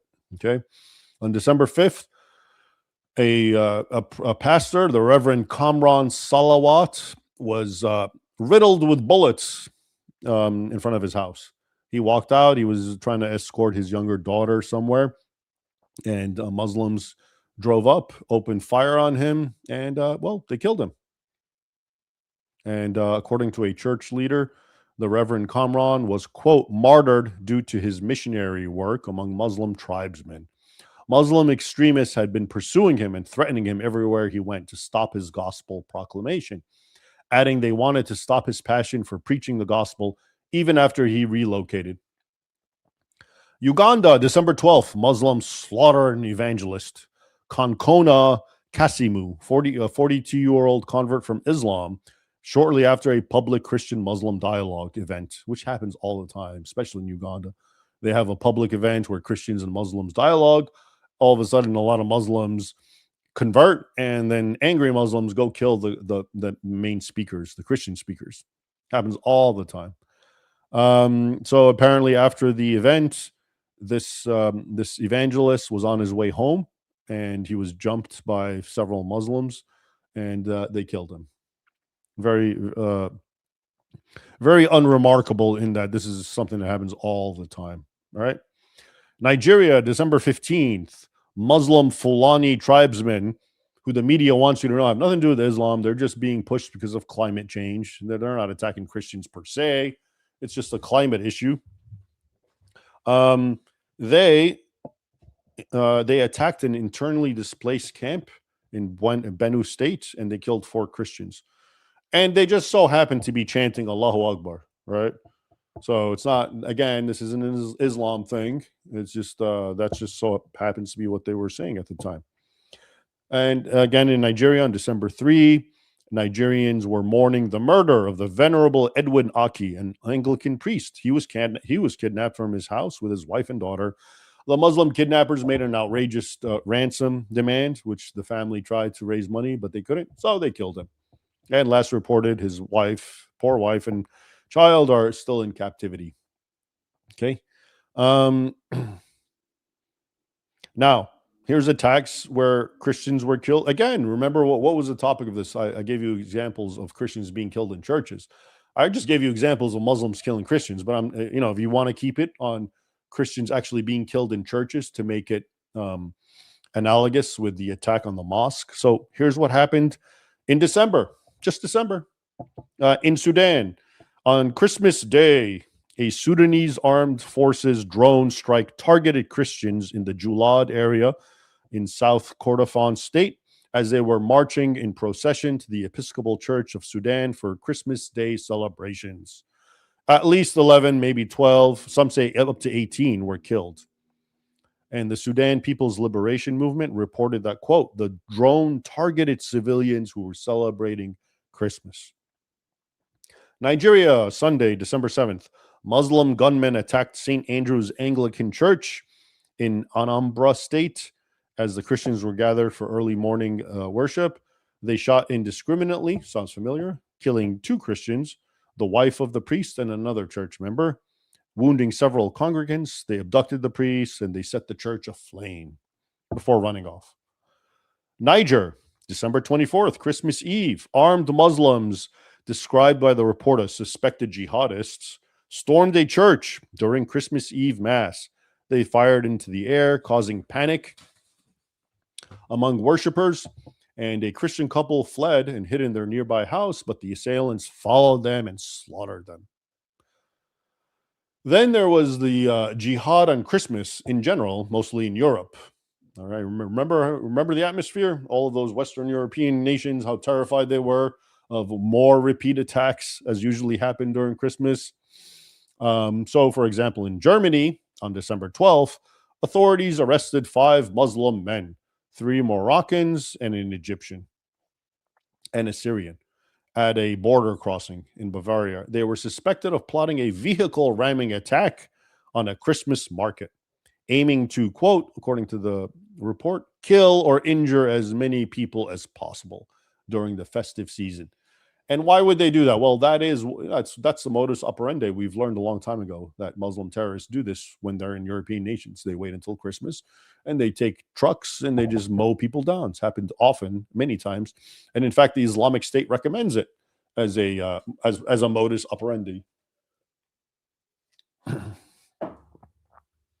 France, of course, if you recall, according to several reports, stepped up security at Christmas markets so much because there was a very high terror threat level, and it urged regional officials to mobilize intelligence services for, quote, detection, prevention, and thwarting of terrorist threats, including optimized pedestrian traffic control, parking traffic restrictions, enhanced video surveillance at festive events, etc. The UK Foreign Office warned that, quote, terrorists are very likely to try to carry out attacks in France, citing risks of knife, shooting, bombing, or vehicular attacks based on precedents, such as the 2018 Strasbourg Christmas market attack by a Muslim who killed 5 people and wounded 11 by stabbing them randomly. It also noted a shift to younger impulsive jihadists aged between 15 and 22, with 6 attacks thwarted in 2025 alone. Le Monde highlighted, quote, a new generation of terrorists who are likely to be more unpredictable impulsive, reducing the chance of early detection. The joys of immigration. How wonderful. All right. In Belgium, yeah, maybe you've seen these videos of Muslims storming Brussels Christmas market, which itself was neutralized and it didn't even look like a Christmas market. They didn't even have a face on the statues. And they waved Palestinian flags, set off smoke bombs, and video footage shows them chanting. And according to a post in the video, quote, Muslims stormed the opening night of the Christmas market, scaring Christian families. Coming to your town if Islam is not exiled from the West. The same market, but on another day, the same sorts of Muslim protesters decapitated the baby Jesus from the Grand Place nativity scene at the Christmas market. Same place. Okay. And then in the United Kingdom, on December 15th, the Muslim-led My Lahore group, okay, which was it's headed by Ishfaq Farouk, renamed Bradford's Christmas market because it was in charge of it for some reason. A Muslim group was in charge of a Christmas market. What could go wrong, bigot? Of course, they're going to be fair and objective, but they renamed this Christmas market to Winter Market. And according to the Post, quote, many locals believe this change is ideological, not cosmetic, arguing it reflects Islamist sensibilities that are hostile to Christmas and Britain's Christian heritage. You think? Once again, Christmas is the thing being diluted, renamed, and pushed aside, not because it offends everyone, but because it offends a very specific worldview that refuses to integrate. Then there was another report from Nigeria, but this one actually summarizes a lot of the attacks, which I think I might have mentioned, but here's what usually happens Christmas time in Nigeria. Okay. 33 were killed in Benue State on Christmas Day in 2024. 295 were killed in Plateau State on Christmas of 2023. 24 were killed and others abducted on Christmas Eve of 2020 in Borno State, where the Muslim attackers, called the slaughter a, quote, Christmas present in a video. 7 Christians were killed in Borno on Christmas Eve 2019, and 14 were killed on Christmas Day 2015. Warnings had indicated planned Christmas Day 2025 attacks in the Middle Belt involving group. So it's basically talking of all the warnings, and we still have yet to actually know for sure what happened. PA territories on December 22, around 3 a.m, Palestinian Authority territories. Arsonists set fire to a Christmas tree and damaged part of a nativity scene in the courtyard of the Holy Redeemer Latin Catholic Church in Jenin, West Bank. The tree was gutted, branches burned off, ornaments scattered, and the nativity display was partially damaged. Church officials and sources attributed it to, quote, Palestinian extremists or radicalized young Muslims who were trying to disrupt communal harmony, etc. Then there was what happened in Indonesia, the most moderate, peaceful Muslim country in the world. On December 24, Christmas Eve, Muslims in West Java pressured the pastor of a 70-member church, evangelical church, and to cancel the event, saying, or else there's going to be violence outside, and we can't control it. We're trying to help you. Good guy, bad guy, good cop, bad cop routine. So the pastor actually made a video and he tried to cancel, and he said, quote, I was asked to refrain from holding a Christmas celebration because there are potential attacks from outside from hardline groups. In the end, however, Christians decided they refused to capitulate and did proceed as planned and attended church Christmas Eve and Christmas Day. And but that's not par for the course. Oftentimes they would be too scared. So good for them, and I don't believe anything happened. More Muslim attacks on churches and cemeteries, all just from December. Again, in Nigeria, December 3, armed Muslim bandits attacked a newly established church during worship service. The gunmen surrounded the sanctuary, forcing worshipers to flee into nearby bushes. They abducted the pastor, his wife, and several congregants. Sudan, on early December, 2 historic churches in Port Sudan were vandalized in broad daylight by 2 unknown people using red graffiti. The Sudan Evangelical Presbyterian Church had the Islamic Shahada, La ilaha illallah, there is no God but Allah, painted on its wall, and Muhammad is his messenger, very Islamic slogan, plus the Quran verse, quote, "There is no God but He, the Lord of the honorable throne," meaning there is no Trinity. The nearby Orthodox church was defaced with, quote, "Allah is eternal." Now, here's the thing. Both churches are right next to a police station. And as one member said, only God knows what will happen next if such hate crimes go on ignored. Again, in Indonesia on December 6th, about 20 Muslim members of an Islamic group protested the renovation of a Christian church, which had all the paperwork it needed. But they said it didn't. They said it was missing administrative requirements. But even the officials said, no, we have everything. But that wasn't good enough, and they protested. And even before that, they tried stoning another church around 1 a.m. and they crashed the windows, destroyed the windows, which started a fight and whatnot. And there's many more examples. I'm trying to go through them real quick. You should read the report if you're interested. And here's another one. Finally, on Sunday, December 14th, Muslims from several Islamic groups formed a human line to prevent Christians from entering their prayer house of worship. This marked the third such prevention, okay, in recent times. And Netherlands, on December 10th, a video appeared showing a large crowd of Muslims amid smoke and chants besieging St. Martin's Cathedral in Utrecht. The accompanying post reads, quote, "A Muslim mass besieges the St. Martin's Cathedral, shouting Allahu Akbar. This is just the trailer. What do you think will happen when they are in the majority?" This is just the trailer, meaning this video you're watching is just like the trailer of a movie, and just wait till they're in the majority and we'll see a lot more fun. Kurdistan in Iraq. According to a December 16 report, approximately 40 graves in a Christian cemetery were smashed open, vandalized, desecrated, including abuse of recently deceased Christian bodies. And this occurred, it says, less than 2 weeks after a very similar attack on December 6th on another Christian cemetery, also in Iraq. And this is very common, by the way, attacks on Christian cemeteries. And some of them are really macabre, and they pull the dead bodies out and make... Okay, anyway, let's stick to what we have here. Lebanon, according to a late December report, quote, "The cemetery of St. Catherine's Church in Nefeseya Akar in northern Lebanon on the border with Syria was desecrated again shortly after Christmas." So there you go, even in Lebanon, which is half Muslim, half Christian. Italy, according to a December 5 report, 2 Catholic churches were desecrated in Rome.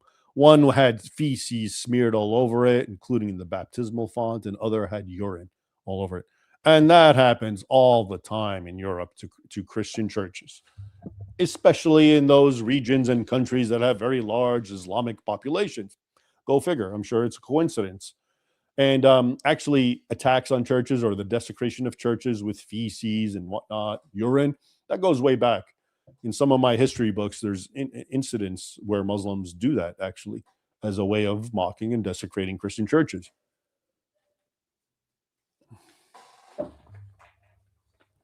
We're almost done. Now, here's some more generic persecution of Christians in Iran. According to a December 17 report, 5 Iranian Christian converts were sentenced to a combined total of more than 50 years in prison, following charges upheld in court based on forced confessions extracted under duress. Among them is a seriously ill female convert who broke her spine while in prison. That article highlights that this is all part of Iran's crackdown on Christian converts, with jail terms for Christians exceeding 280 years in recent years and arrests nearly doubling.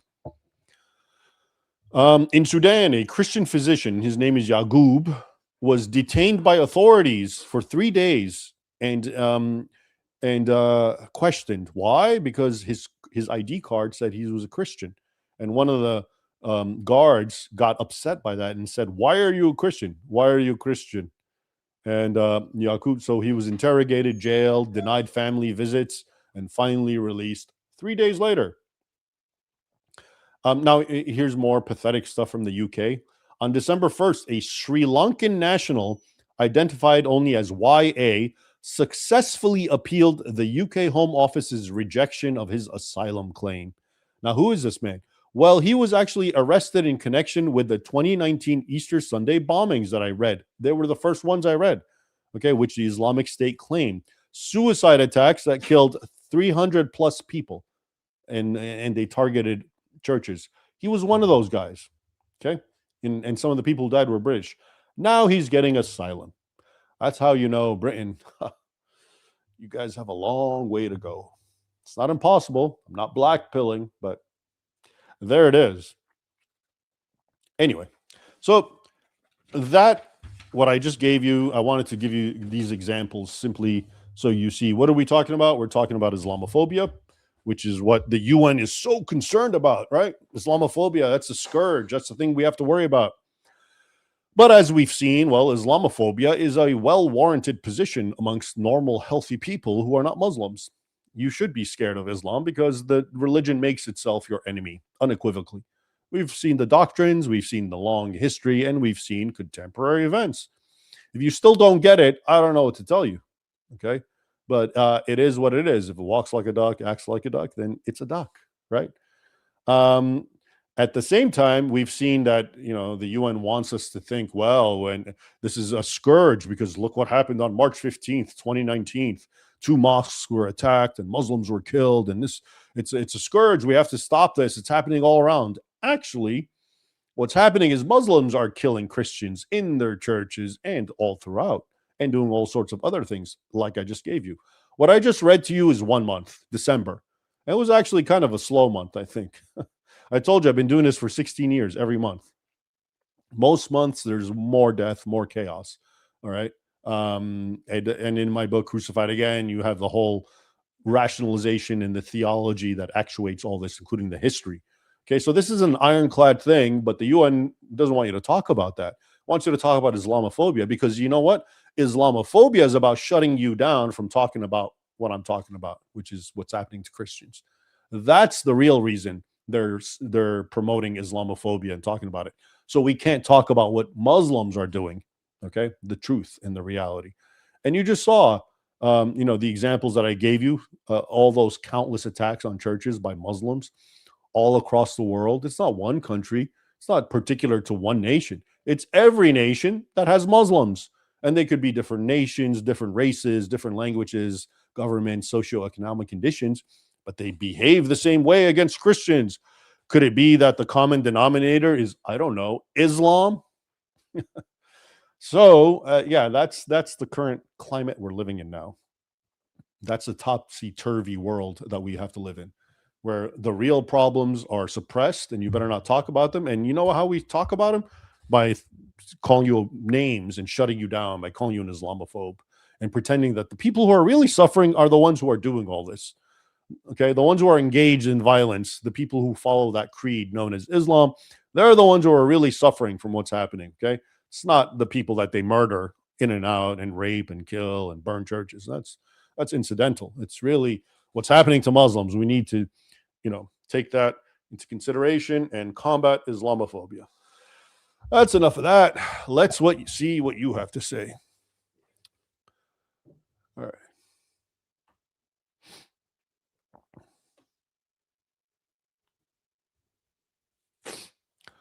Lives destroy lives. How's it going? Please do a live stream on the different forms of deception in Islam.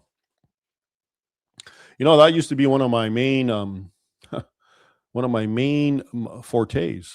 Many years ago, that's what I used to write a lot about. If you're familiar with the word taqiyya, there's a big chance it comes through me. I wrote some of the more seminal articles about taqiyya and the forms of deception, tracing all the way back to, I think, 2007. One of them caused some ruckus. I was actually commissioned by the, what was it called? Jane's, the Jane Group, Jane, Jane's Islamic Affair Analyst. It was an international scholarly group, and they commissioned me to write an article about taqiyya. And I did. I want to say this is 2007.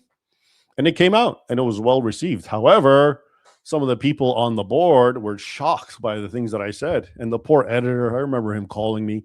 He liked me. He's the one that reached out to me and he loved what I wrote. But he must have been young and didn't understand how things work, because I even remember when he accepted it and he didn't ask me to make any revisions. I was like, wow, okay. But he got in trouble because of what I said. And the way they responded was actually they had another scholar write an article for them, kind of rebutting what I said, saying, yeah, what I said makes sense, but I'm kind of I'm using a broad brush, and that's not really the truth about Islam, et cetera, et cetera.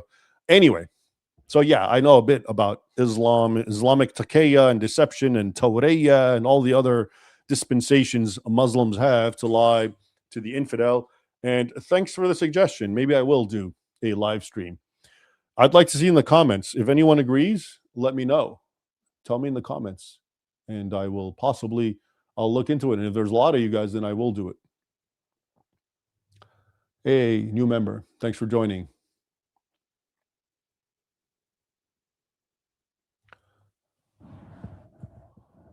I can't see anything. Libella, a reason why Islam is the only religion that needs an anti-blasphemy law is because it doesn't have a God to protect it. The reason why Islam is so violent is because it's weak at the core. Well, yeah, that is definitely true. Why do we need blasphemy codes, right? I'm a Christian. You don't have, I mean, yeah, I'll be offended if you say certain things. I'm not going to kill you about it, but you know what? I'm more than happy to hear legitimate. I mean, the point here is, I'm not for people mocking Islam just to mock it and insult it. All right. But I am for saying the truth and bringing up issues that are problematic, like I did. Okay. That's legitimate stuff, and talking about it. And to try to shut that down by calling it whatever, Islamophobic, yeah, well, that's when we know you have an agenda. But if I'm not, I believe in free speech. If you want to burn the Quran or whatever, I don't care about that. But I myself, that's not what I'm looking at here. I'm talking about how they want to shut down actual free thinking and free speech. And as it happens, the problem with Islam, and I've said this many times before, is it's built on it's a house of cards. It's so easily collapsed. Okay. And that's why it has all these, safeguards, blasphemy. Okay. And apostasy. You can't, everything I've said is blasphemy. Okay. Not because it's true. It's not true, but because it might make a Muslim question their faith. We can't have that.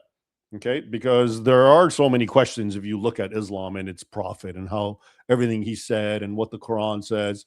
So we can't have you thinking outside the box. You have to go by our interpretation. It's not what you think. It's not what's plainly in front of you. Because, yeah, if you do go with that, Islam collapses. Okay, so it needs all these safeguards. Same thing with apostasy. Yusuf al-Qaradawi, one of the most famous theologians, Egyptian, he died a few years back, but he said if it wasn't for the law of apostasy, Islam would have died in his cradle, which is true. He was referring to the apostasy wars after Muhammad died. So many Arabs who were nominal Muslims tried to break away. And then there was the apostasy wars under Abu Bakr, the first caliph, to bring back Muslims into the fold of Islam, lest they get crazy thoughts about, breaking away. Same thing with the blasphemy. You can't ask too many questions. Don't rock the boat, right? So, yeah. And it's interesting because that is also how the so-called left operates. They too are in a house of cards. If people can think and are not censored constantly, they're going to realize that so much of leftist talking points, as they're called, are just have no foundation. Okay. So we have to create blasphemy codes against Western people. It's not called blasphemy, of course, but it's called hate speech, right? Just like the Islamophobia. No, you can't think that because that's hate, right? So, yeah, there's something about these creeds, whether they're secular or religious, that insist on hate speech codes. Yeah, the reality is they're so weak, and there's that if anyone casts any question about them, they crumble and fall apart. That's why. And so the rest of us are supposed to play this game by calling their censorship hate speech because we're so concerned about human rights. If those people, real quick, if those UN people who created the Islamophobia Combat Awareness Day, March 15th, and it's all posited in completely human rights language and jargon, And if those people really thought of it as a human rights thing, where were they for all those Christians who are being killed? The list that I gave you, that long list, and who are being killed right now in the moment. Why don't they ever talk about them? If this is really about human rights, irrespective of religion, that's what they claim, right? They don't care about who believes what. We just want to preserve your human rights. And yet, not a word for the Christians who are being mass slaughtered and carnage, right? But we want to talk about hate speech against Islam. Yeah, you mean you want to shut down real criticism against Islam because there's no response other than to shut people down, right? It should be obvious at this point. Lies destroy lives. Raymond, have you seen Stephen Coughlin's video about the OIC enforcing Islamic law at the UN? No, I haven't. It's about Islamic nations trying to enforce blasphemy laws outside Islamic countries on Secure Freedom Channel. Okay, I'm aware of Stephen Coughlin, and I'm aware of these types of activities that he's involved in. So that's good to know. Thanks for letting me know, and that's a good thing. I hope he sees it through and it has some impact. Coltrane. In a sea of Xenos, you're a Black Templar brother, Raymond. Warhammer, 40K reference. All right, I get it. I appreciate it. Xenos. In a sea of foreign things and strange things, I assume you mean. But I'm happy to be called a Black Templar in the context of Warhammer. JHB98.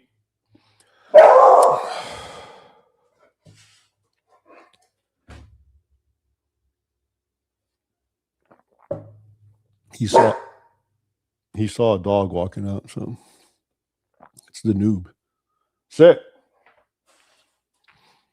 So, what should the average American do about this? Seems like there's a lot of Islam is bad and taking over for many people, but never any application on what we can do to stop it. Love your content. Yeah, I agree. There seems to be a lot of Islam is bad, and what are we going to do about it? Well, it depends on what, how does your nation work? Is it a representative democracy, for example? I guess what you're supposed to do about it is vote people in who are actually going to do something. But that's never going to happen based on precedent, because, they'll say what they'll say, which sounds good. It accords with what you would like to have happen. But once they get in power, I guess they realize, that's not going to happen for various reasons. So I don't know what to tell you, but about what should happen. But I can tell you that the current machinery is not going to do anything for you. England, I mentioned the UK. I gave you some pretty bad examples. It tends to always have the worst stories, granting asylum to a Muslim terrorist, the Sri Lankan fellow who is behind or involved in the bombing of churches on Easter and killing 300 plus people. You're granting that guy asylum. This is where you start saying you kind of deserve it. Okay. You deserve what's coming. I'm sorry. I don't know what to tell you, but when I hear things like this is a people, and I know it's not the UK people. I know it's your governors and your leaders, but that's the point. But the things that they're doing is just beyond reason. It's so suicidal. It's so self-degrading. It's almost masochistic. Okay, you let people like that in, and you better shut up. Or, oh wow, we're open-minded. We're gonna give a Christmas market to a Muslim Lahore group to run, and then they rename it into a winter festival or whatever. Shocker, and you stand by because, well, I want to be enlightened and progressive, and I don't want to get all tribal about Christmas, So I don't know what to tell you, but at this phase, I'm just focused on getting the facts out. But as far as what to do, that's a policy question. So you should talk to your leaders and the policymakers that you vote for. Right? Lies destroy lives. Our fate is intertwined with the persecuted church in the Islamic world. If we fail to draw attention to their plight, the day will come when we will cry out for help and no one will answer. I agree. And if you see things the way I do, with continuity, Look what happened to the Eastern Church. And I already told you the Islamic conquest in the 7th century swallowed up 3/4 of what was Christendom. What makes you think it can't happen to the rest of it? It's already happening to it. Again, the problem is too many people think of, North Africa and the Middle East was always never really Christian. I'm telling you, it was way more Christian than the rest of Europe. Much more Christian. Okay. The only thing that was comparable was Rome. Okay. So you had Rome, but then you had Antioch and Alexandria and Jerusalem, and then later Constantinople. All of those were conquered by Islam. So you think it's just fate that the rest of Europe can never be conquered, especially when you're going out of your way to allow it. So yeah, the fates of both are actually intertwined. And I gave you that Teddy Roosevelt quote. The reason that Europe managed is they fought tooth and nail. That quote where he says the reason Christianity remained in Europe when it was conquered everywhere else is because we fought. And now you're seeing in slow motion time the exact opposite, where Westerners and Europeans and Christians are falling over and suicidally inviting Muslims in to take over without a fight. And you think Muslims are going to be demoralized and they're going to leave Islam right now? This is the most moralized they've ever felt. They're watching history unfold, that their strong, powerful enemy, the infidel West, is just accommodating them and acquiescing to them. Yeah, that's because Allah's on their side. Just like the original Islamic conquest. It's the same logic. They see it.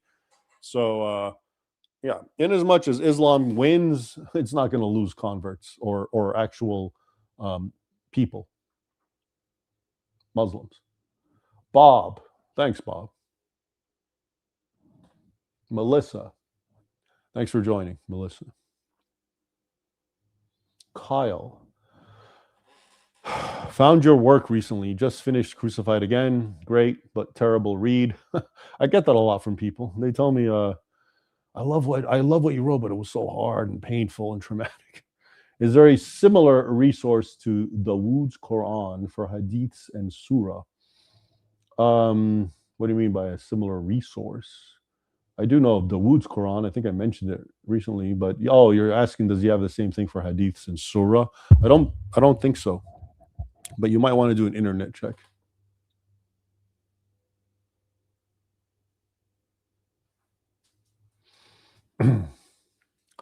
Lies destroy lives. I will support the party that tells the truth about Islam. This is what I will tell political candidates. Plus, I will be sharing your Substack article about what is happening in France's churches. Thanks, Lies Destroy Lives. That's a good thing to do. I mean, I see us as, unfortunately, we're still in the phase of getting enough people to get it. All right. Did you see me in the woke cameraman? That's a real thing. People are still in that phase. Ideally, we want to have a majority who understand what we're talking about. And then we can talk about actually getting people on board, because if they're still if our view is the minority still, then why would any politician bother catering to what we're talking about? Thanks, Ladybug. Sandy, hi Raymond. Do you think Donald Trump and his team can stop the takeover of the US by Islam? Hope you haven't already addressed this. Anyone can stop the takeover of Islam. It doesn't have to be Donald Trump or his team. It just requires people who care about their nations. All right, that's it. That's all. It's easy. I've said this a million times. What's happening today is not because Muslims are such a innate threat and there's no way to stop them. It's happening because Western countries are going out of their way to empower Islam. I've on multiple occasions given examples of other countries that don't do this: Hungary, Poland, other Balkan countries, and they're fine. No Muslim problem. They just put up a fence and said, no thanks. So if they can do it, I think Donald Trump's team can do it too. The question is, will they? Or will they succumb to fears of Islamophobia?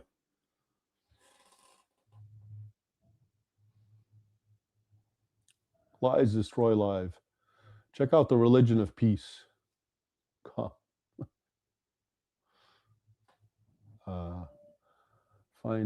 Thank you for being outspoken about this. Keep it up. Yeah, thanks. Please do another live stream with David Wood. Okay.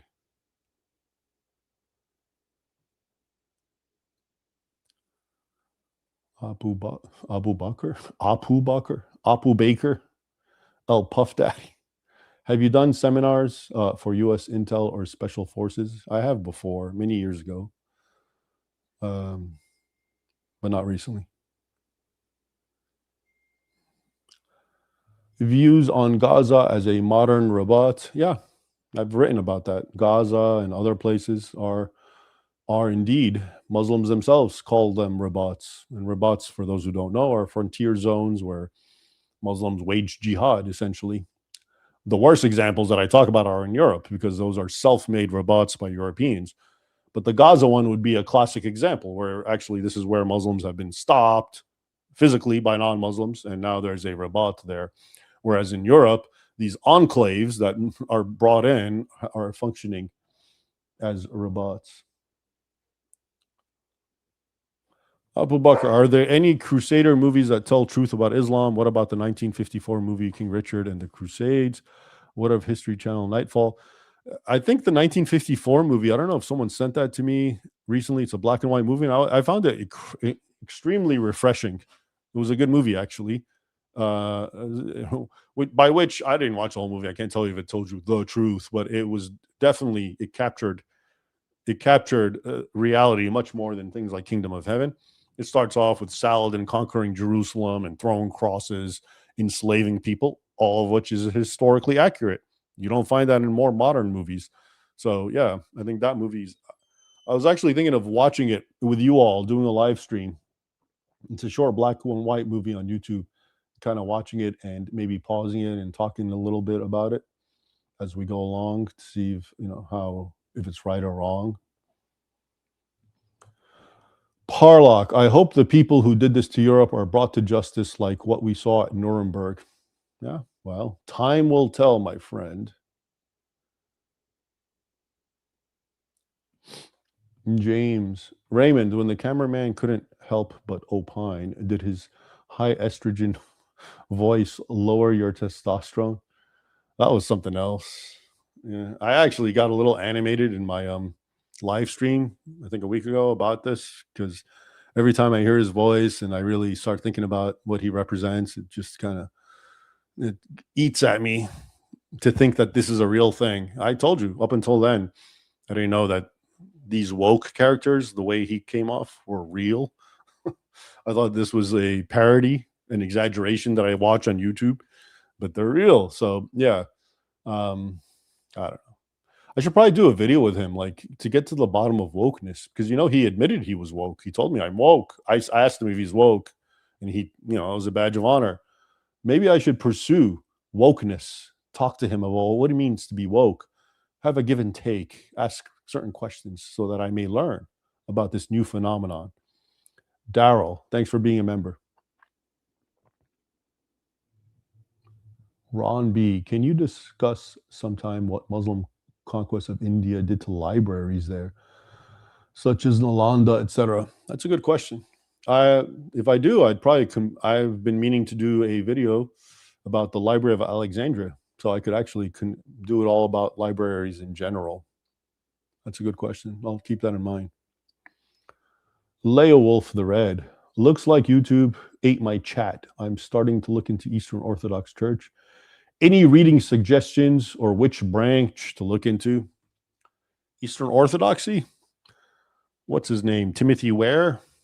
I think he's a good writer to introduce you to Eastern Orthodoxy. That's the problem, the branches, That's I've always, as an Orthodox, the issue I've always had with Orthodoxy is it's not very universal. It's very parochial. It's basically each country. It's very ethnic. If you go to a church, it's Armenians, it's Copts, it's Assyrians, it's Greeks, it's Russians. It's not universal, I guess, like the Catholic Church. That's my chief complaint. It's not even a big complaint. So I don't really know of any. I guess the Orthodox Church of America, was it? Am I saying it right? What's the acronym? ORCA, or there's an Orthodox church. I think it was originally founded by Russia, but it's an American Orthodox church. That, I guess, would be the most ecumenical and, least tribal, I guess.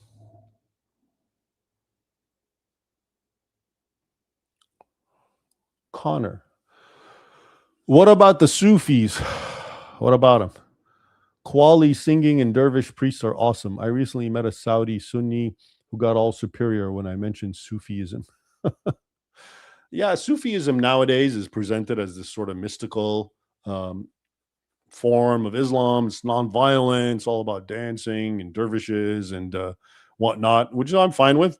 But it's interesting, and I've never done enough of a study into this. But for some odd reason, the Sufis in the medieval era, the eras that I talk about, were actually amongst the most violent jihadists.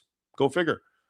In the famous scene where Saladin beheads something like 300 knights of the temple in the hospital after the Battle of Hattin in 1187, a lot of the men who volunteered were Sufis, and they were so eager, according to the sources, to behead these men. So I don't know if it was always like that, if there's been a transformation, or if that's just how it manifests itself, depending on circumstances and vicissitudes.